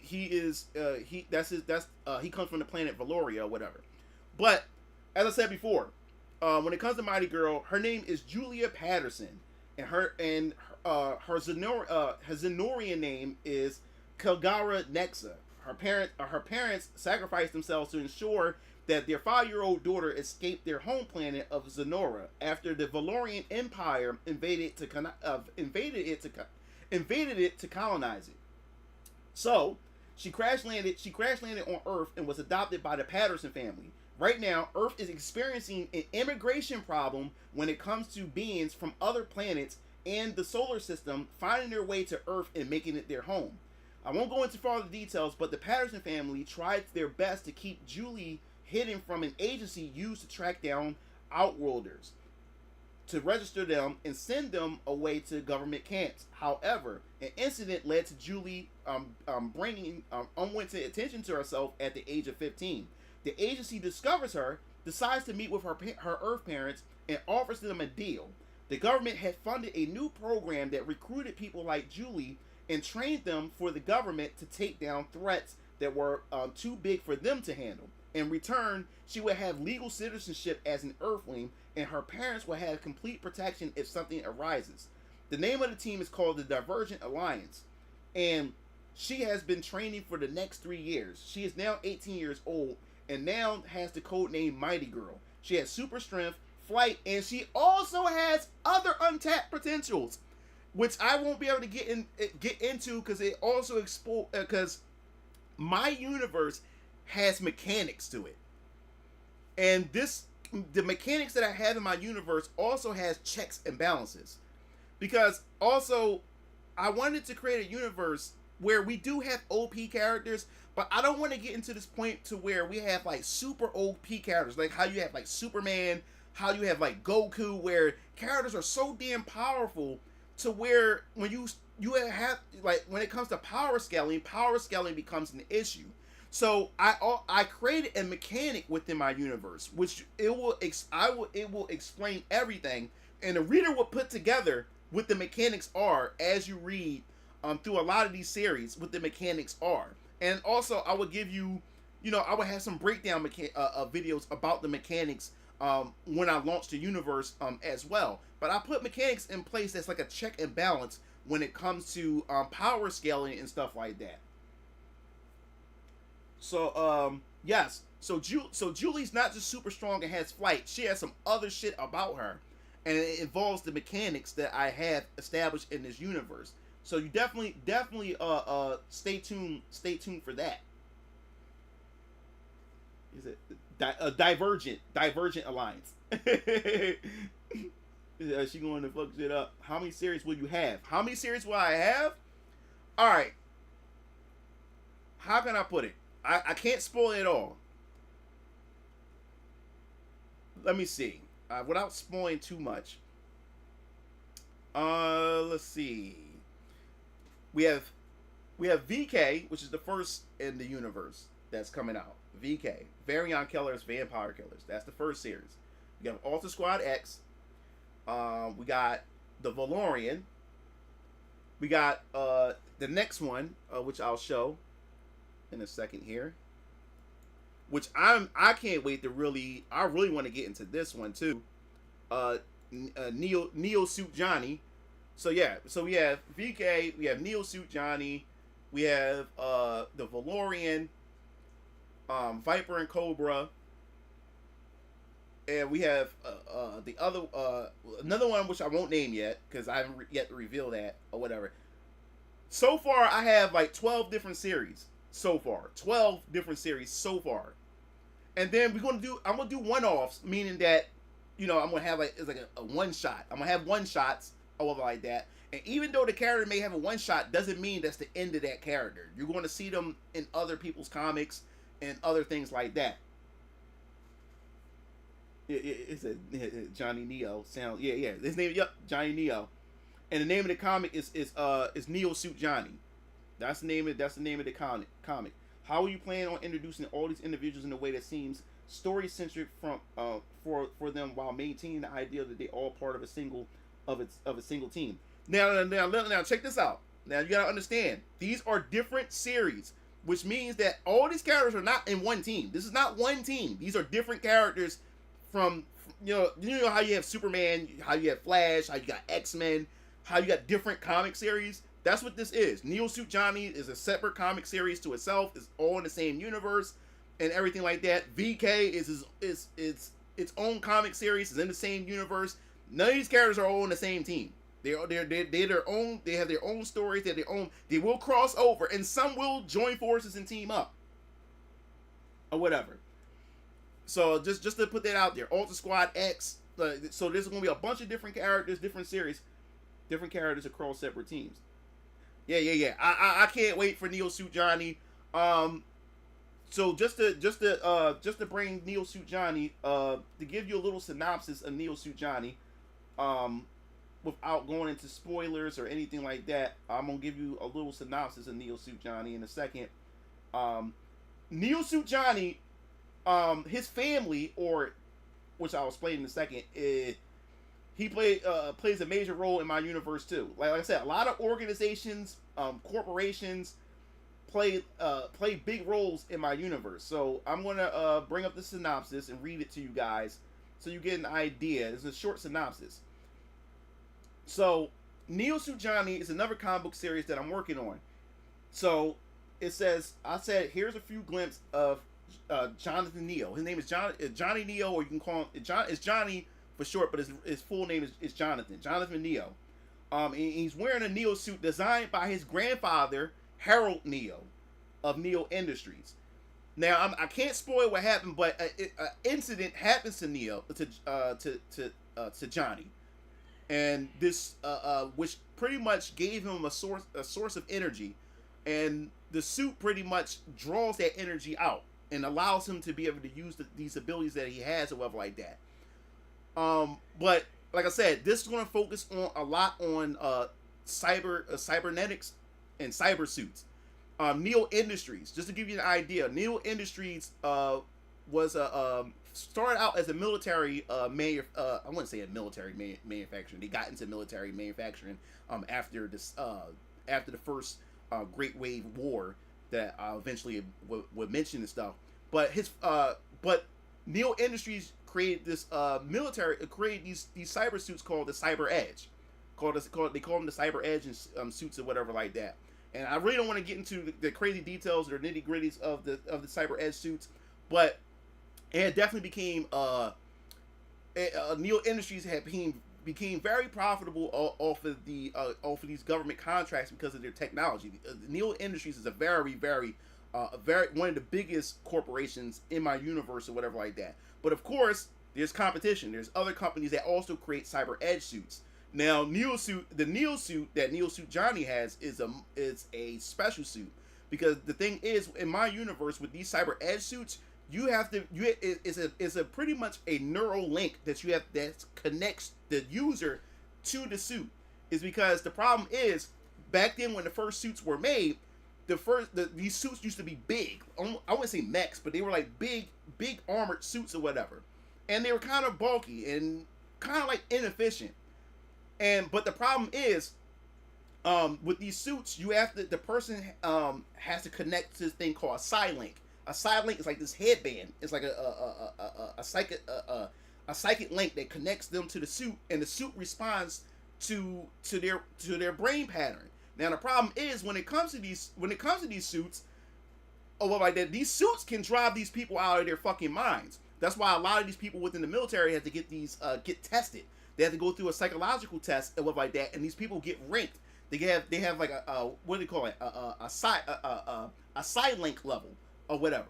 So the higher the level, the more the different type of suit that these people Cyber Edge suits that they can wear. Now the problem is, as technology got better, they learned how to condense the suits to more of a human size. Now the problem is, when it comes to these human size suits or whatever like that, it drives the person even more wild and crazy or whatever like that, in order to be able to use these particular suits. Now, Neo Suit Johnny, he's the most unique of them all, because because of his incident, he don't need to have a side link or anything. He can able to use this specialized suit and be able to pretty much do some badass shit with the suit. But like I said before, I don't want to spoil everything, but you'll be able to see you'll be able to see everything involving this character and stuff like that. It's a lot involved, however, like that. Things are coming soon to Switch. We need the catchphrases, the tags of these characters pronto. At Mooglor, we need catchphrases. You're going to talk about Blight? I can't wait for her story. Oh, you want to hear about Blight? All right, like all I can do is give you a synopsis. I can't tell you the full story because, like I said before, I don't want to spoil much. And like I said, a lot of these stories are still in the beginning phases of love like that. So that means there could be a lot of changes in the near future. But a lot of you guys love this character. Y'all love redheads. Y'all definitely love redheads. Now, I can't spoil it. I can't spoil this or whatever like that. But you already see the inspiration. A lot of you guys already picked up, say, Ghost Rider. Yes, Ghost Rider was my inspiration as far as the outfit is concerned. Now, the thing is, I can't go through what her power, like besides the fire that she has, I can't go through any details about her powers. I gotta save that, until we actually start getting into the juicy details and stuff like that. He said, so yes, you guys really went crazy in the community tabs over her character and over her design. And I even said to my artist that, yo, you really outdid yourself with this design, with this character design. I was not expecting her to come up with this. Like, it's crazy. So her essentially, Her name is Alyssa Bradford. Now, all I can say is about this character. All I can say is about her. She's part of this. She's part of this biker gang called the Hell Vipers.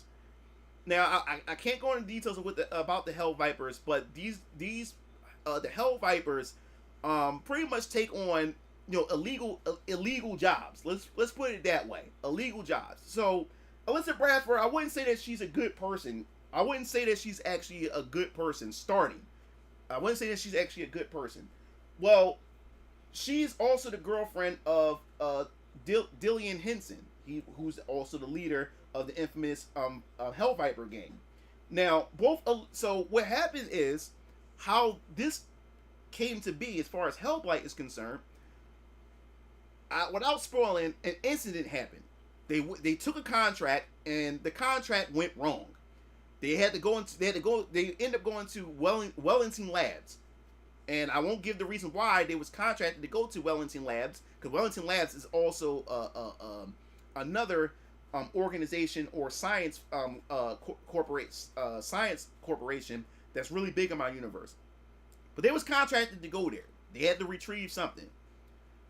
When they get there, they get into the lab, and in this lab, there's a capsule with this entity or this being. It's made of flame, called a Cauldronic. It's a female Cauldronic. On top of that, just to let you guys know.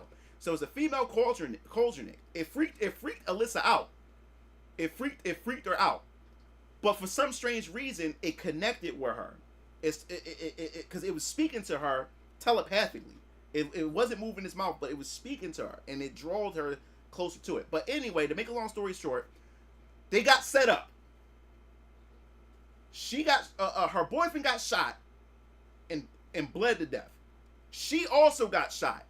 When she got shot, her body slapped and smacked against the capsule and slapped against the buttons or whatever like that. Now the person who shot her, can't spoil that or whatever like that. They leave. They hurry up and ditch. They hurry up and ditch and leave. When her body slapped against the capsule, it freed the Cauldronic.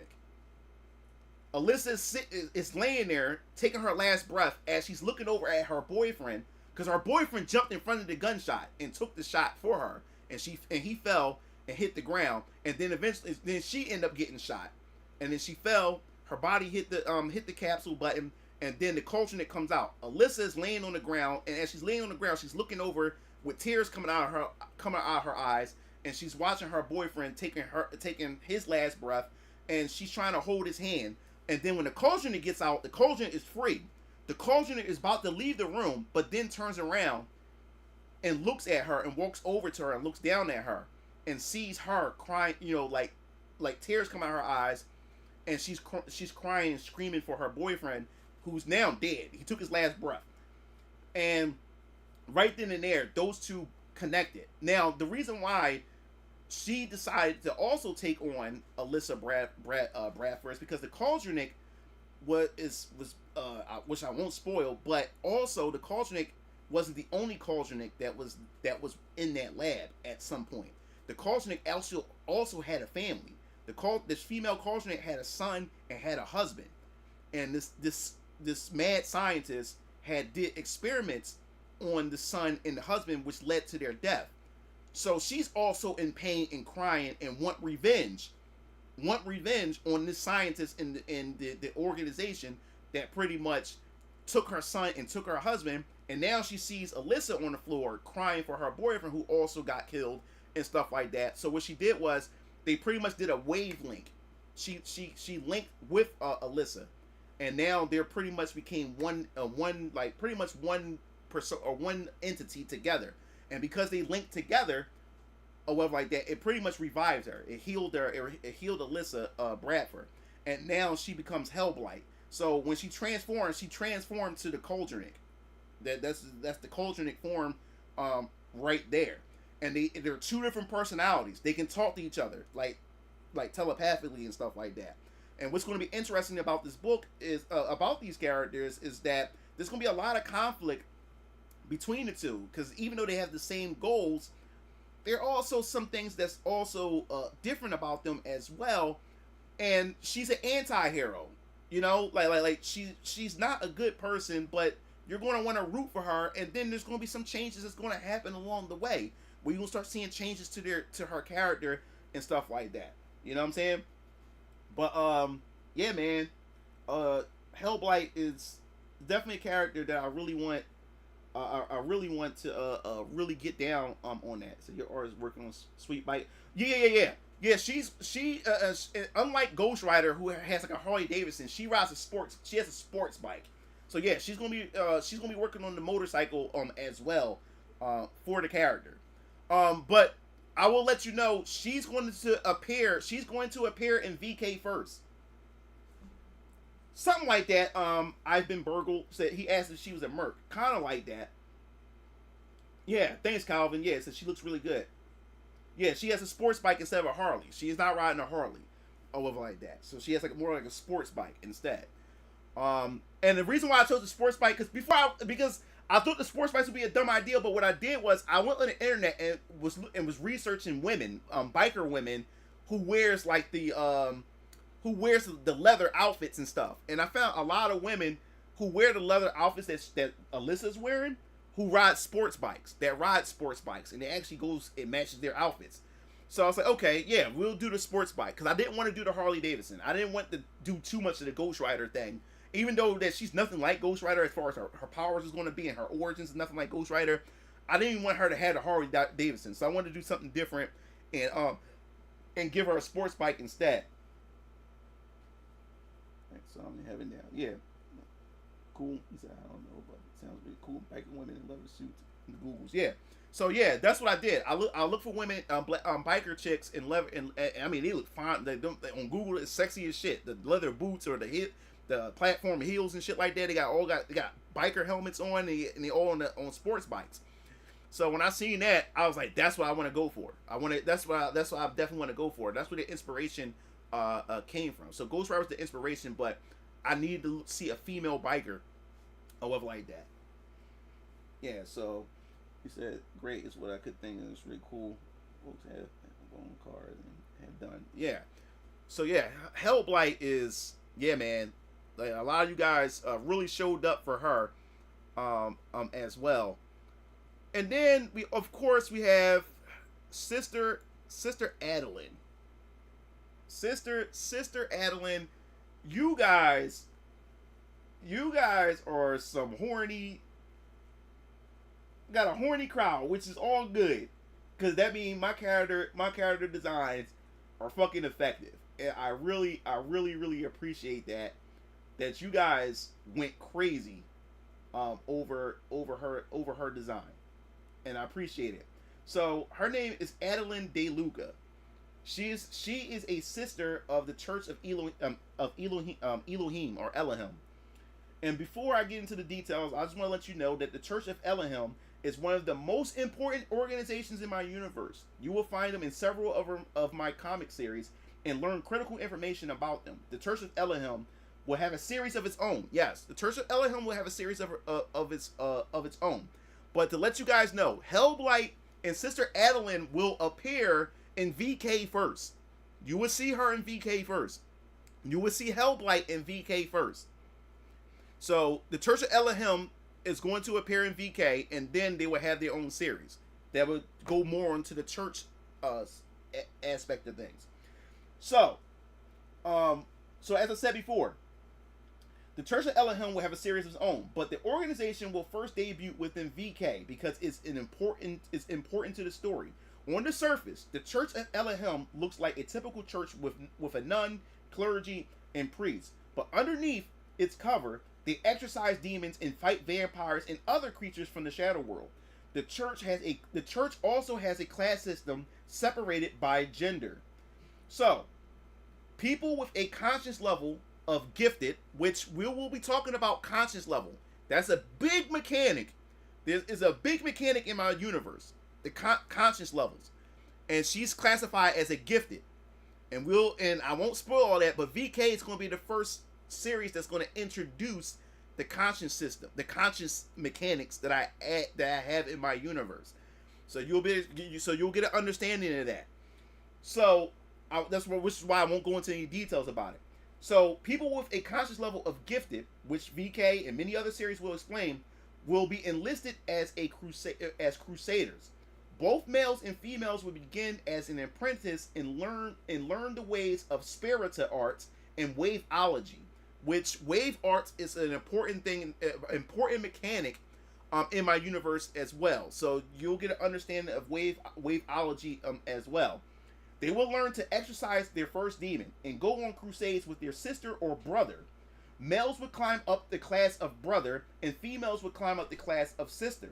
So this is how the class system is broken down. So for male crusaders, you first have the apprentice.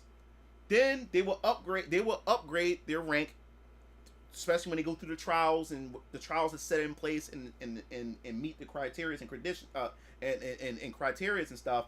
After apprentice, then you have the brother class. Then after brother, you have father class. And then after father, you have high father. And then after high father, you have bishop. And then in the female crusader side, you have apprentice, you have sister, you have mother, you have high mother, and then you have priestess.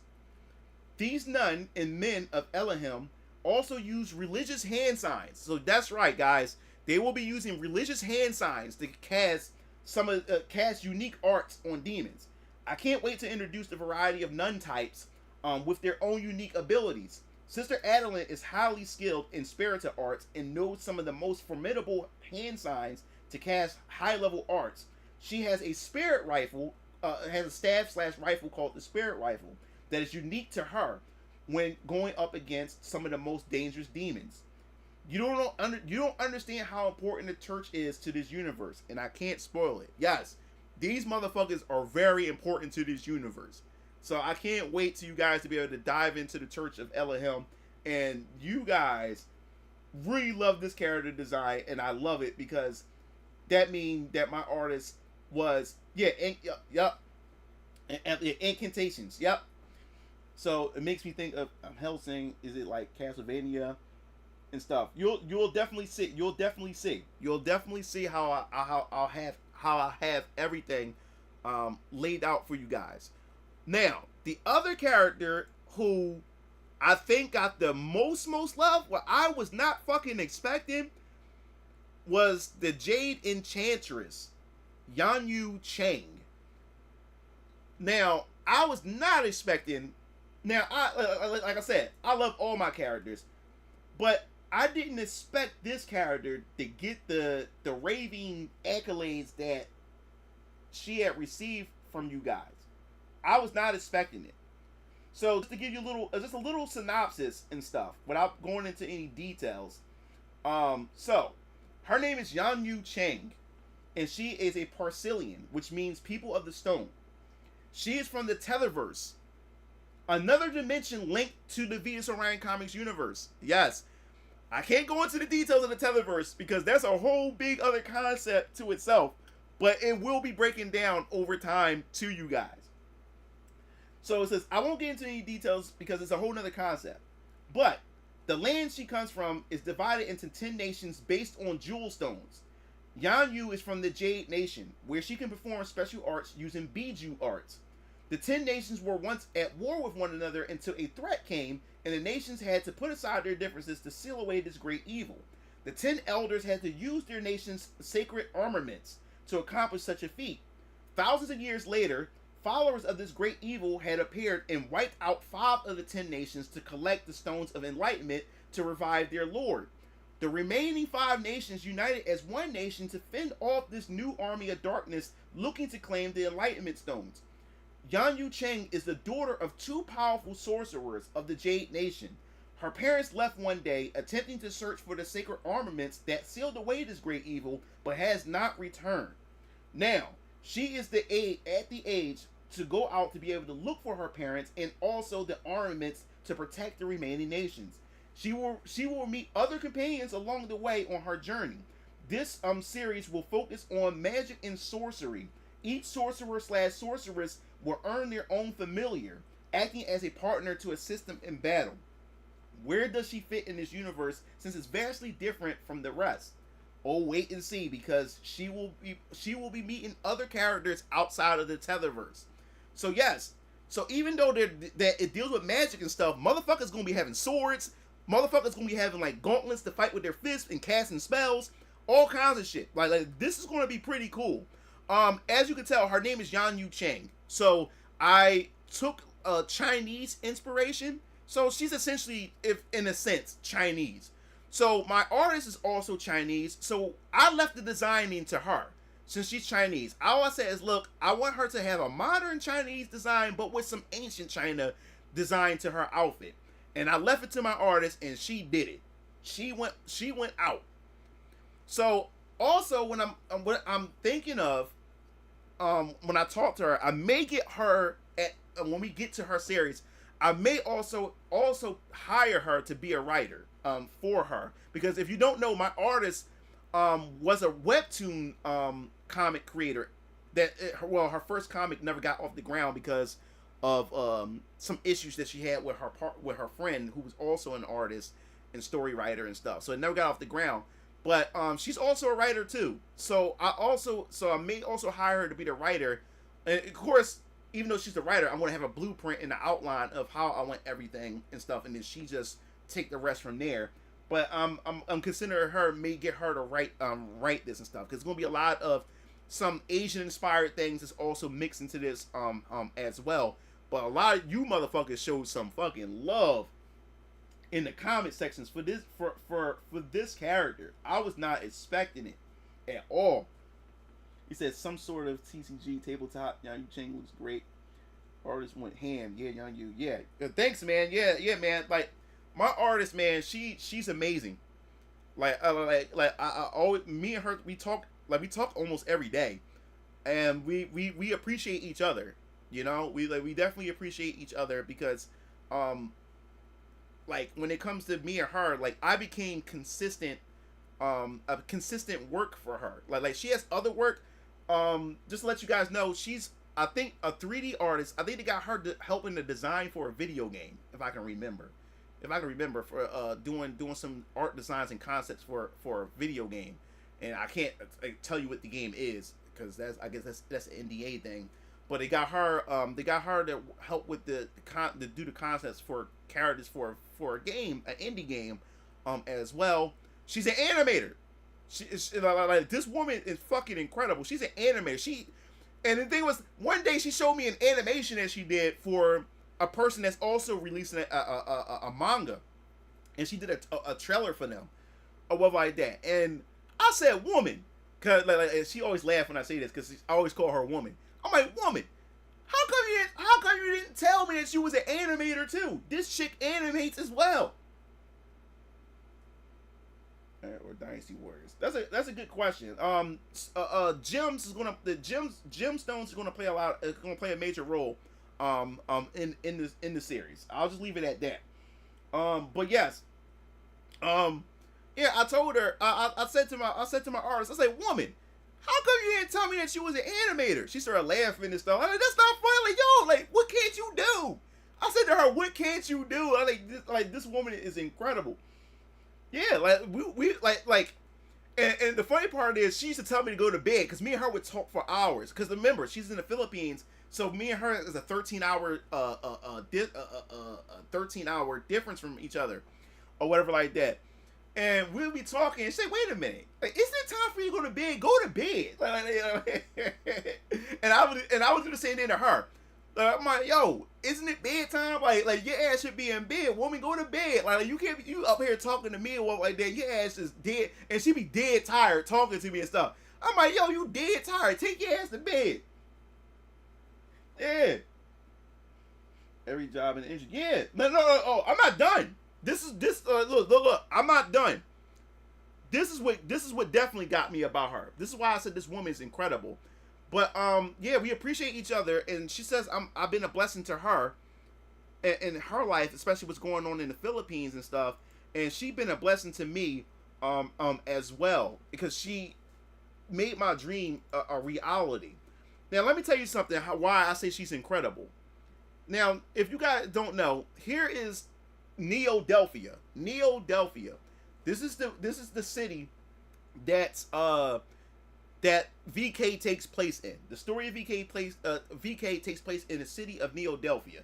Now you hear the word Delphia. Yes, this is a I would say futuristic. It's a more advanced version of Philadelphia. It's no longer called Philadelphia. It's called Neo-Delphia. Now, guys, you heard the word Neo in it. What character that we just talked about? It's called Neo-Delphia. Yes, my future home. Yes. Neo-Delphia was all right, let me just break this down for a second. I'm not going to spoil it, but in my universe, the United States is no longer the United States. Yes, Johnny Neo. The Neo Industries rebuilt Neo-Delphia from the ground up. And this is considered a Neo city. Now, there's only 3 Neo cities, which I'll explain to you. You have Neo-Delphia, and you have Neo San Fran, and Neo York City. Now, Johnny Neo's from Neo York City. Now, I'll just leave it at that. But Neo Industries rebuilt Philadelphia. Now, I'm not going to spoil anything, but I would say this. In my universe, there's no longer the United States. The United States has split apart because of a second civil war. Now, what was the cause of the second civil war? You're going to have to wait and see. There's going to be a comic series from another character called the Great Samaritan. The Great Samaritan's comic series. Who the Great Samaritan is? I'll show you who the Great Samaritan is. The Great Samaritan is this guy right here, and he's wearing the colors of the freedom states, the freedom state flag. So he's from the freedom states of America. So yes, a second civil war happened, and it caused America to divide into guardian states and freedom states. Now, guardian states, it's a surveillance state. It's a surveillance state. Now, the guardian states, and it's pretty much Americans have pretty much gave up some of their civil liberties for protection. But protection from what? You have to wait. Why? You have to wait to find out why Americans was willing to give up their rights for this special type of protection. So Neo-Delphia was one of the battlegrounds. Is there a Neo? So to give you to give you an idea, the reason why Neo-Delphia, Neo San Fran, and Neo York City was rebuilt was because Neo York City, Philadelphia, New York, and San Francisco were battlegrounds where some of the conflict of the Second Civil War took place. Now, other states had conflicts, but when it came to the major conflicts, Philadelphia, New York City, and San Francisco had a major fallout, and it got bloody. Now, what happened was, you had people on the freedom side, because you had the freedom states. Now, the freedom states is pretty much still like America, how America normally runs, and stuff like that, but it's a catch to it, and the catch is not good, which you'll find out later. Alter Squad X takes place in freedom states. Cobra and Viper takes place in freedom states. VK takes place in It's taking place in Guardian states. So you want to get a taste of how freedom states run and how Guardian states run. Now, the thing is, in Philadelphia, New York City, and San Francisco, you had both sides. You had people that had believing that it was on the freedom side, and you had people that was on the Guardian side, which was more for the surveillance and the surveillance side. Those two camps end up fighting each other. Now, the reason why they're Neo cities is because the Guardian side won. The surveillance side won. The surveillance government side had defeated the freedom side, so they had lost the city. So it got badly destroyed, and then Neo Industries came in and wanted to invest money and pump money back into the city, but now it's branded a Neo city. So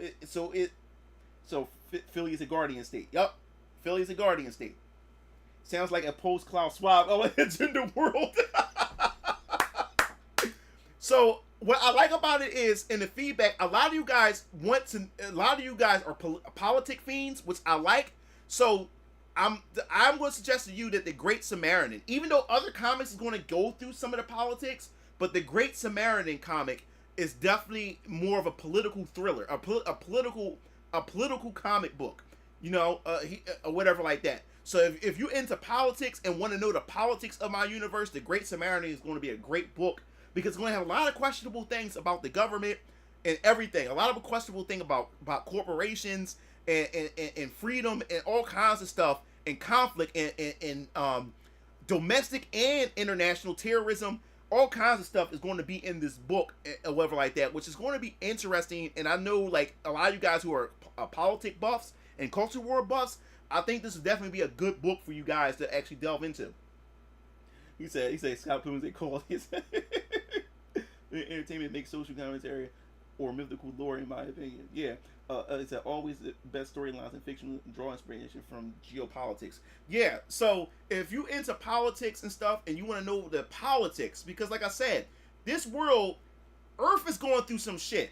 You got aberrants, and then you got outworlders. You got motherfuckers. You got space immigrants. You got immigrants, motherfuckers, beings from other planets crash landing on Earth and making Earth their home, and our government and governments around the world don't know how to deal with these people. And then you also dealing with inner conflicts within these nations and stuff like that. So my world is pretty much a clusterfuck of a lot of things that's going on.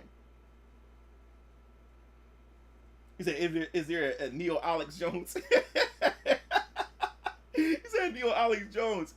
So, yeah, so there will be some, is there a Neo Will Smith? So there's going to be some inspirations as far as characters and stuff like that too, that you'll find. The space immigrants, vampires, demons, and then taxes. It's in West Neodelphia. Now, also with Neodelphia is broken into sectors. Neodelphia is broken into sectors. People, you see this tower right here?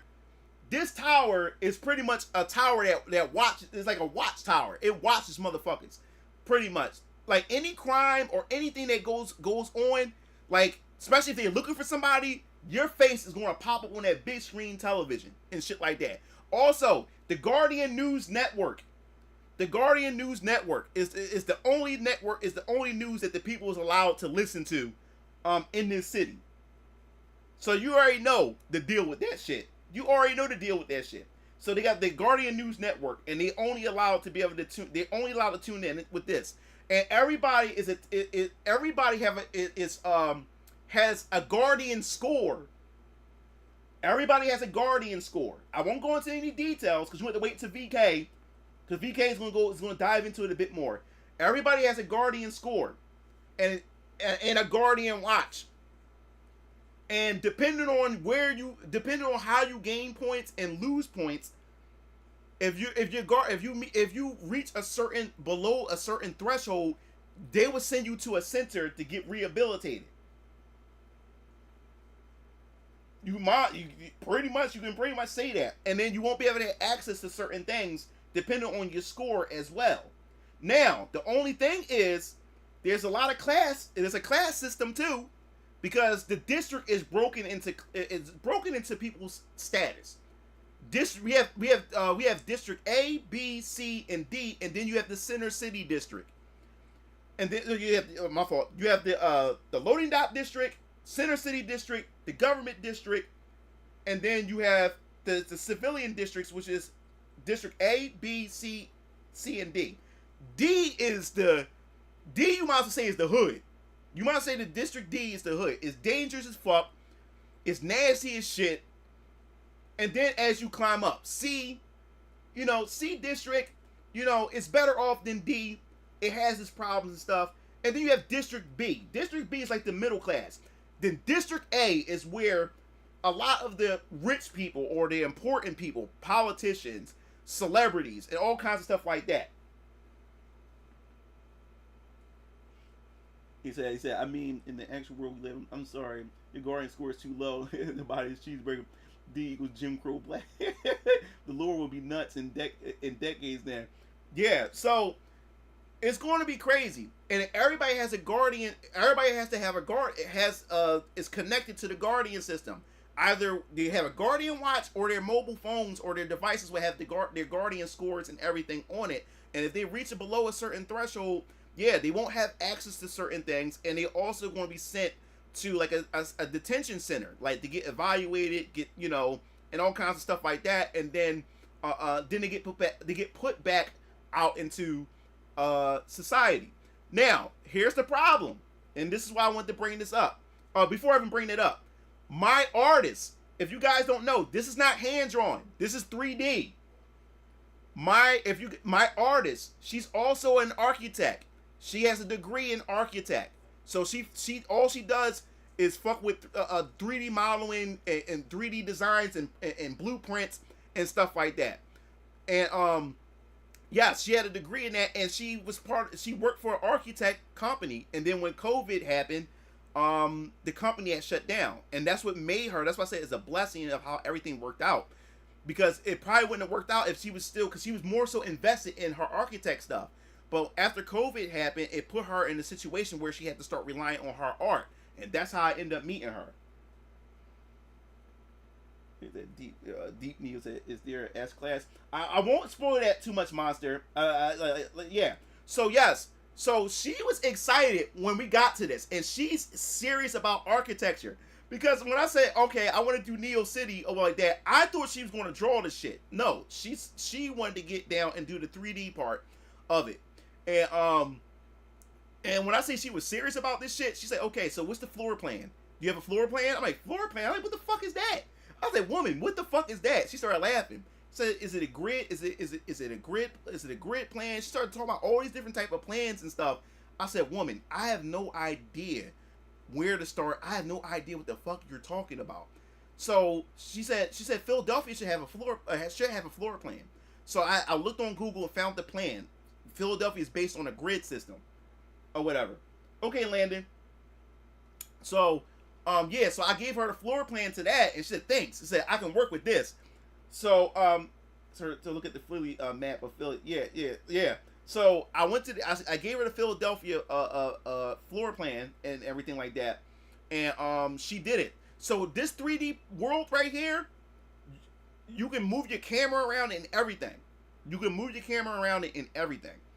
So and what she did was she put a comic book. She put a comic book like filter over top of it. So what happened was, the project was so big. This project was expensive.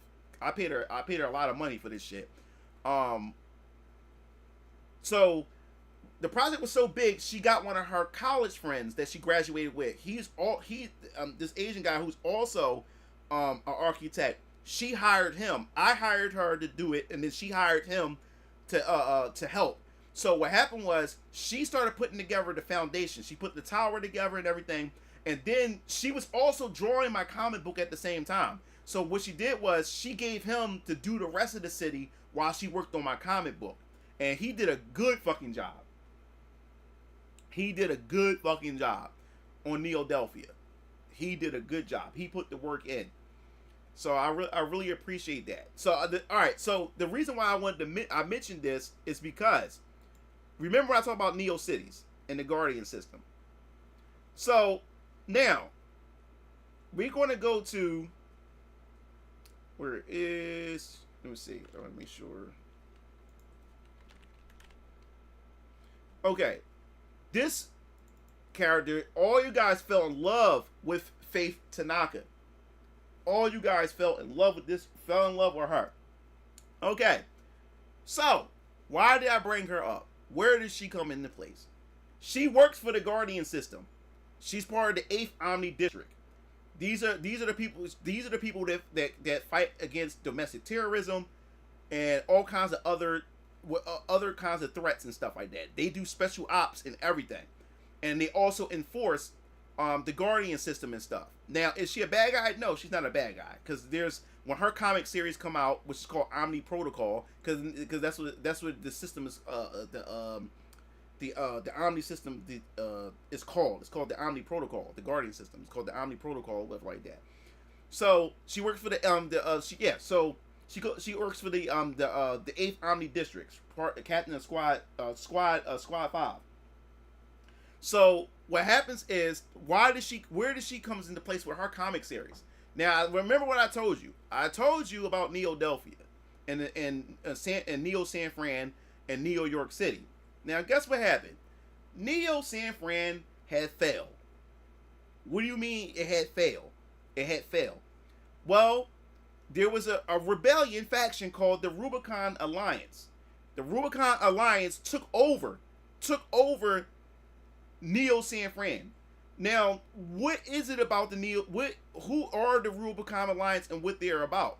Well, the Rubicon Alliance is essentially this group of youth, a younger generation who are born into this society that was never around when America was once united, the original America. But they started doing research about the original America and what the original America was like. You know, people had the freedom, you know, and stuff like that. And also, people started realizing that, yo, we gave up our rights for protection from this particular thing, or whatever like that. And yet, people are still dying. And it's so much chaos and destruction that's going on in these it's so much things that's going on in these neo cities. How the system isn't working. How we gave up our freedoms, and y'all said y'all would protect us, which I won't name what the protection from. And yet, why are we still suffering? What is going on here? So the Rubicon Alliance, this youth, got together and said, no, fuck that. No, fuck that. We're gonna take this city back. We want to take Neo San Fran, and we want to live the way we want to live. We don't want to be a surveillance city no more. We don't want this shit. We want to take it over. So now Neo San Fran was taken over. Neo San Fran was taken over. So essentially, the setup for her comic series is they're going to send the 8th Omni District in there to take it back. So they're going to be fighting against the 8th Omni District. No, I meant the Rubicon Alliance. My fault. The 8th Omni District is going to fight against the Rubicon Alliance. And while they go in there into Neo San Fran, you're going to discover a lot of things about the Guardian States. You're going to find a lot of things about the Omni Protocol and all kinds of other stuff. And she has a team of badasses. And she's an Omni Soldier, which is my version of the Super Soldier. She's an Omni Soldier herself. So, yes, you will be able to get a chance to find out. Now, you knows her name. You knows that she's brown skinned, and she has a Japanese last name. Yes, she's biracial. She's half black and she's half black, half Japanese. Her father's Japanese and her mother is black. But her father, both her mother and father were members of the 8th Omni District. So she's following her father's footsteps. Because she's a daddy's girl. Oh, what about that? She loved her father, and after her father died on a mission, he never returned from a particular mission and stuff like that. And, you know, everybody honored her father and everything. And she looked up to her father, and she wants to follow her father's footsteps. Now, her mother retired because she retired to become a mother, to give birth to her, or whatever like that. Her mother and father got together during a mission, or whatever like that, and everything. So you get a chance to see the mom, and you get a chance to see the father and stuff like that. So yes, she's half black, half Japanese. So Faith Tanaka, or whatever. But yeah, man. So I'm looking forward to this, man. I'm looking forward to the 8th Omni District or whatever. So another thing I want to tell you guys is, which is important, this is the main reason why I wanted to talk about this, is the fact is that I'm about to bring it up in a second. Alright, so what I did was, a lot of you guys keep asking, like when can I get a hold of the comics? When can I be able to invest in your universe and everything? How would I be able to know when you launch? And this is where we about to get to right here, which I want to talk about, so you guys can stay in the loop of everything. Now, I signed up to MailChimp. MailChimp is a email collection type of service where I create a splash page, And what you guys do is you guys register your email, and you hit the subscribe button, and I will get your email. So what's going to happen is when you subscribe here, which I'll put the link in the description below, in the chat, is when you subscribe, I will have your email. So the moment the announcement happens, the moment when the launch happens, I will be able to send a mass email out to everybody. And also I'll be able to send newsletters out to you guys as well. So I'm able to send out newsletters, and I'm able to send out a massive email to you guys, a mass email to everybody to link you guys to the campaign, pre-order campaign, link you guys to the YouTube video of the campaign, campaign presentation, and everything. So let me bring the link up so you guys can have it. So this is very important, guys, and I will appreciate it if you guys subscribe to it so I can have your emails, and I'll post the link right now, because that will also help, and it also let me know. That will also let me know people who are actually interested in this. That's another way that let me know people are interested. Ruined by the internet. Omni Protocol was supposed to. It started out as a game. And it will be a game. Omni Protocol will be a game. She's actually a Venus Orion Comics. No, she's actually a Venus Orion Games character. But I loved her design so much, and I have so many ideas that I don't know when I will have a game studio. So I brought her over, and it's another thing. I'm not spoiling everything. I have video game characters. I have video game characters, and I have comic book characters. So I hope you understand where I'm going with this as time progresses. But my video game characters are separate from my comic book characters. So hopefully you understand where I'm about to go with this eventually. But yes, I took Faith Tanaka and Omni Protocol, which was supposed to be a video game, and brought her to the comic book universe instead. And she's still gonna have a video game. Omni Protocol will make a really good game. So yeah, go to that link, subscribe to the mail. Because, and it also has the link to the YouTube channel to Venus Orion Comics, also to X, and also to Striking KOTs, which I will have a platform on Striking KOTs, and I will be having a Patreon soon. The Patreon will only be $2, and I will have special tiers only for special occasions. They won't be permanent tiers. They'll only come up for special occasions. But when I do the Patreon, it's to support me, and it would go into me to be able to pay to get these books done, and which we'll get into in a second, or whatever like that. When I get to the whole thing in a second. So, yes, well, I will have a Patreon, and all you have to do is give $2. There's nothing. I'm not asking for $100. I'm not asking for anything. It's just you guys can just chip in $2, and that's it, or whatever like that. And plus, of course, I will have updates on Patreon. You know, like exclusive content and stuff like that. So it'd be worth it to you guys. But a Patreon will be coming around launch of the website and launch of the campaign itself. But yes, go. The link is in the chat. Go to the link, subscribe to it, and so when the launch happens, you will get the details to everything. It will go straight out, so you guys won't be left in the dark, and that will really, really help. Help Venus Orion Comics. So, yes. So speaking of the comic, I can definitely show it to you guys. Here's like I said, it came in VK. This is the base cover of VK, and I won't show the other covers. There's 4 covers total, so it's 4 variants. You won't be able to see the other 3 covers until the launch. When I do the launch video or whatever like that, when we do the pre-order campaign. But yes, this is VK. This is the first series that I will be releasing, and you'll get more details about VK and everything like that. But yes, the comic book is real. And the thing is, I wanted to do a different approach when it comes to this whole indie comic, this crowdfunding thing and stuff like that. I know, I'm going to show you guys in a second. Give me a second. Here it is right here. Now, the thing is, when it comes to the whole crowdfunding thing, what I didn't want to do is, because I know a lot of people don't like crowdfunding, people don't trust it, because there's a lot of crowdfunding nightmares that people have and stuff like that, and people lose a lot of trust and faith and the person that that pitched this to them. So what I wanted to do instead was, I said, instead of me asking you guys to give me money so I can get this made, I decided to fork out the money up front and pay for it to get made myself. So pretty much what the campaign is a pre-order campaign. All you guys are doing is putting money down to be able to get a copy of the book, and I'm also going to have merchandise and other goodies to go along with it that you can order alongside your book, and you can choose what variant cover, and each variant cover is going to have a different price or whatever like that. But yes, this is VK or whatever.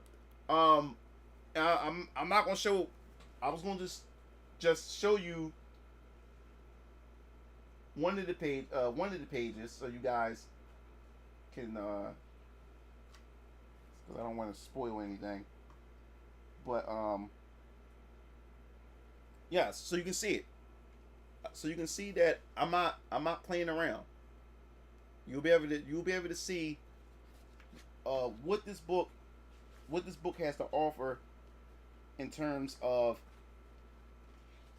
one second, so you guys can see it. So yeah, so you guys can see what I have here or whatever. So yes, this book, I can't believe it.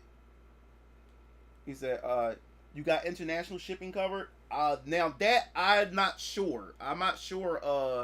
Angry Canadian. I'm not sure how that works. That's what I said. This is going to take some time.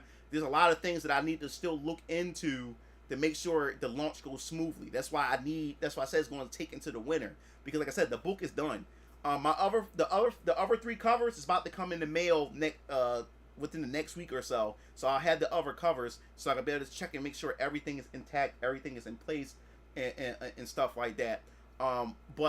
Yes, VK is real. I'm not shitting you guys. I'm not.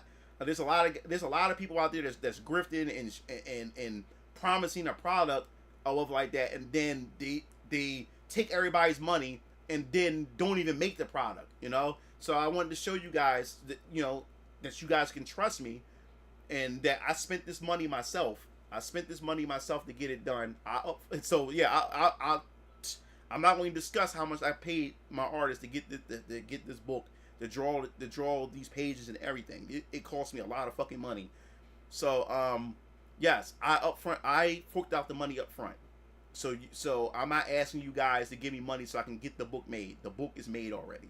So to let you guys know, I ain't bullshitting around and just saying, yeah, guys, the book is done and y'all don't see nothing. No, this is the book. The book is done. Pages and all. Pages and all. The book is done. So yes, I'm not playing around. You don't understand. When I was already excited about doing all this, but now holding the book in my fucking hand, it's like a whole nother thing. Like, my dream became a reality. You gotta understand. Like, this was always in my head. It was always just a dream to me. That's all it was. It was a dream. But now I'm holding my dream in my hand. It's a reality, guys. And look, and my artist evolved again. Look at her. Look at the artwork. She keep her styles is just like, she's just amazing. Like, she evolved again as far as her art is concerned. But yes, I'm holding my dream in my hand, and this is just my message to you guys. Like, nothing is impossible. You just gotta go out there and give it a try. Don't bitch and complain. You know what I'm saying? About, this is woke and this, that, and the other, and then you don't be proactive to do something about it. I understand things cost money and stuff, but there's other ways for you to be proactive in order to make a difference especially when it comes to this culture war and what's going on in our entertainment and stuff. I always had this dream. I've been writing stories ever since I was a kid and shit like that. And I always talked about Venus Orion. It was only called Venus Orion because I wanted to be a game company called Venus Orion, and I wanted to create a console called the Venus Orion Game Console and stuff like that. Comic books was never in my mind until I got older and stuff like that. But it's crazy how you start out one way, then you evolve, your ideas and your dreams manifest and it evolves into something much different. And I wanted to go the comic route because this was the best way and it's the more cheapest way for me to be able to get out there, to get my stories out there, to get people familiar with my IP and my characters and stuff. And then once I start the game company and earn the money to start a game company, then I'm able to bring these motherfuckers to the gaming world and be able to create games based on my IP and also create original video game characters as well. So yes, my dream became a reality. I believed in all this. I believed in everything that I said, and I said, "Yo, I don't know how I'm going to do it, but I'm going to make this happen somehow." And I did it. It gets me every time when I look at this book and say, "Yo, this is my dream." I'm looking at my book. I'm looking at it. You know? Evolved as tier. We could support. There are 2D waifus become 3D. Exactly.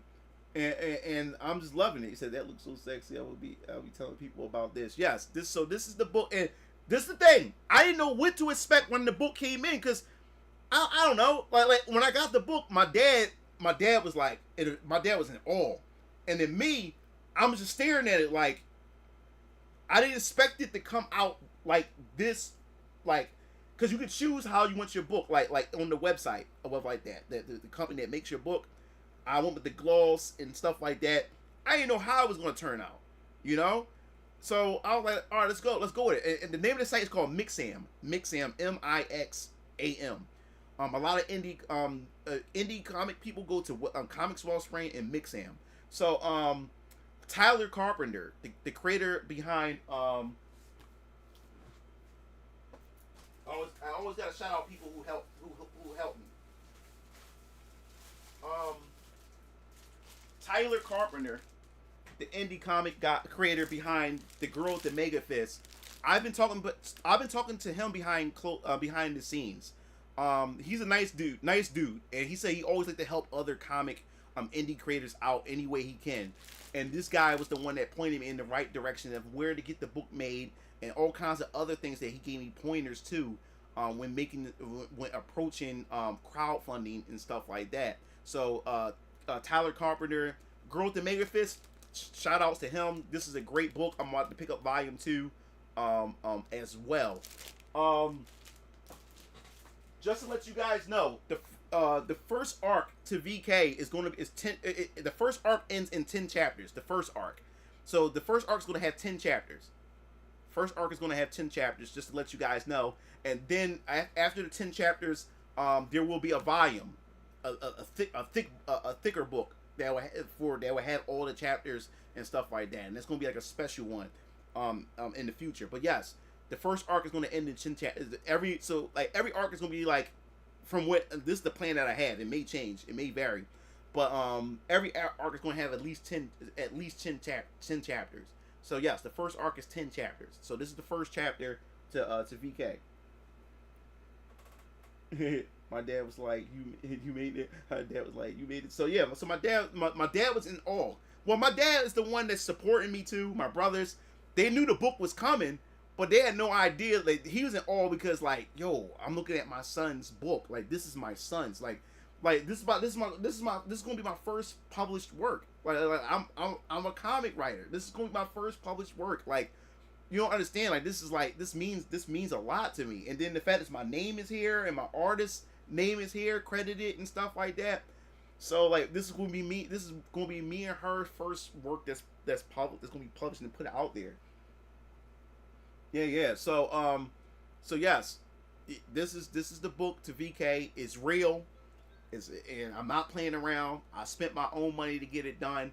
And now the rest is up to you guys. Venus Orion Comics is only going to be as big as you make it, you guys. And it's also my job. Like I said, I'm a beginner writer.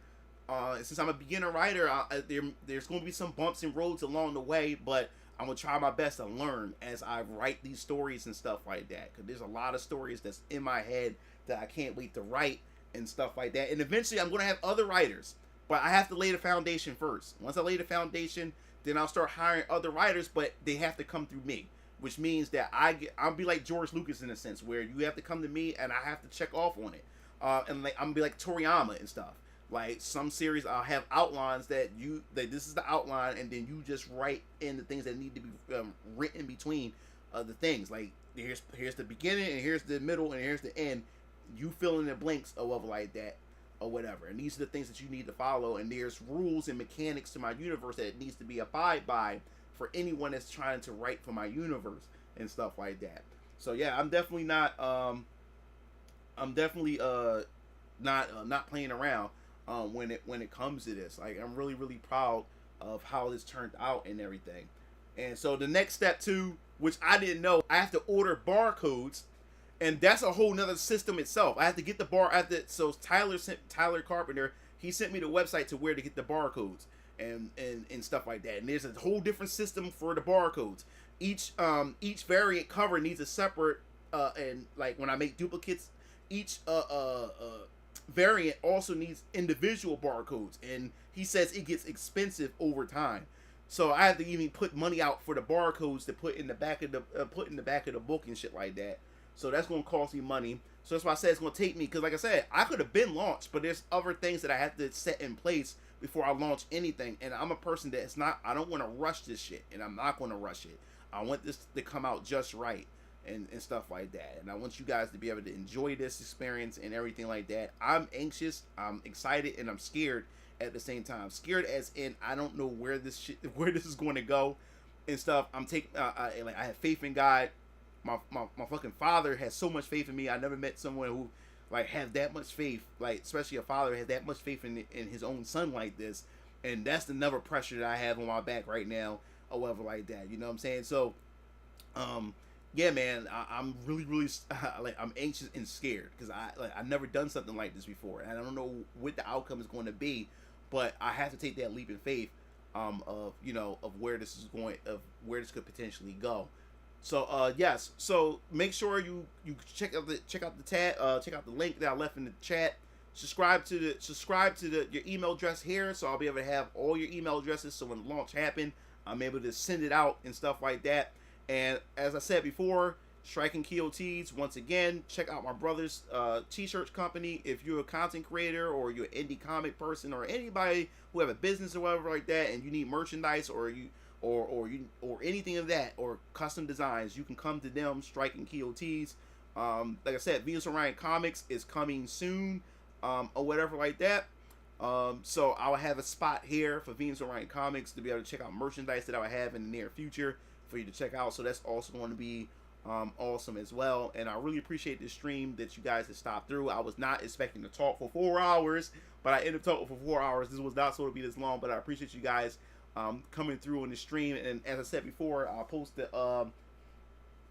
post again Striking Keolancer as well again in the chat for those who are interested in wanting to buy a t-shirt or get merchandise made and stuff like that. So let me post that, and let me put the MailChimp link up once more just in case you guys may have missed it. This is for the news. This is subscribe your email, stuff like that and everything. So yes, you guys are really like, you don't understand, man. Like you guys are like family, man. Like you, especially you, the usual suspects. They always come in here in the chat. Are the pages colored? Yeah, I didn't. You didn't see it? Wait, what? Yeah, this is not. I'm not. Here we go. The pages in color. Yeah, the pages in color. Sounds like you're closing. Good night. Yeah. I'm closing out. I just want to just put this stuff out there to you guys. Definitely check that stuff out. And as I said before, like Venus Orion Comics is only as big as you guys make it. As long as you guys show the support, and I'm gonna do my end and do my due diligence to try to provide a great storytelling for you guys. And like I said, this is my first time. That's why I'm so nervous. This is my first time as a beginner story writer, is putting a product out there in the public for it to be judged. So I will be expecting criticism. I know I will have fans, and I know I'm going to have haters too. So I'm all ready for it. It happens when you go out there in the public, put something out there. So I'm ready for it, but I'm nervous at the same time. But yeah, you guys have a good night and everything. And I'll be seeing you guys. I hopefully I can stream again Wednesday. It may be a video game stream. I'm not sure. I may be doing First Descendant or something like that. I'm not sure yet. It may be some game I may be covering or whatever like that. So you have to wait and see. I may be doing something Wednesday. You have to wait and see. But I enjoyed the stream as usual. I'm about to go eat dinner. I'm starving. And you guys have a good night. And I'll be seeing you Game Fiends later. Peace out.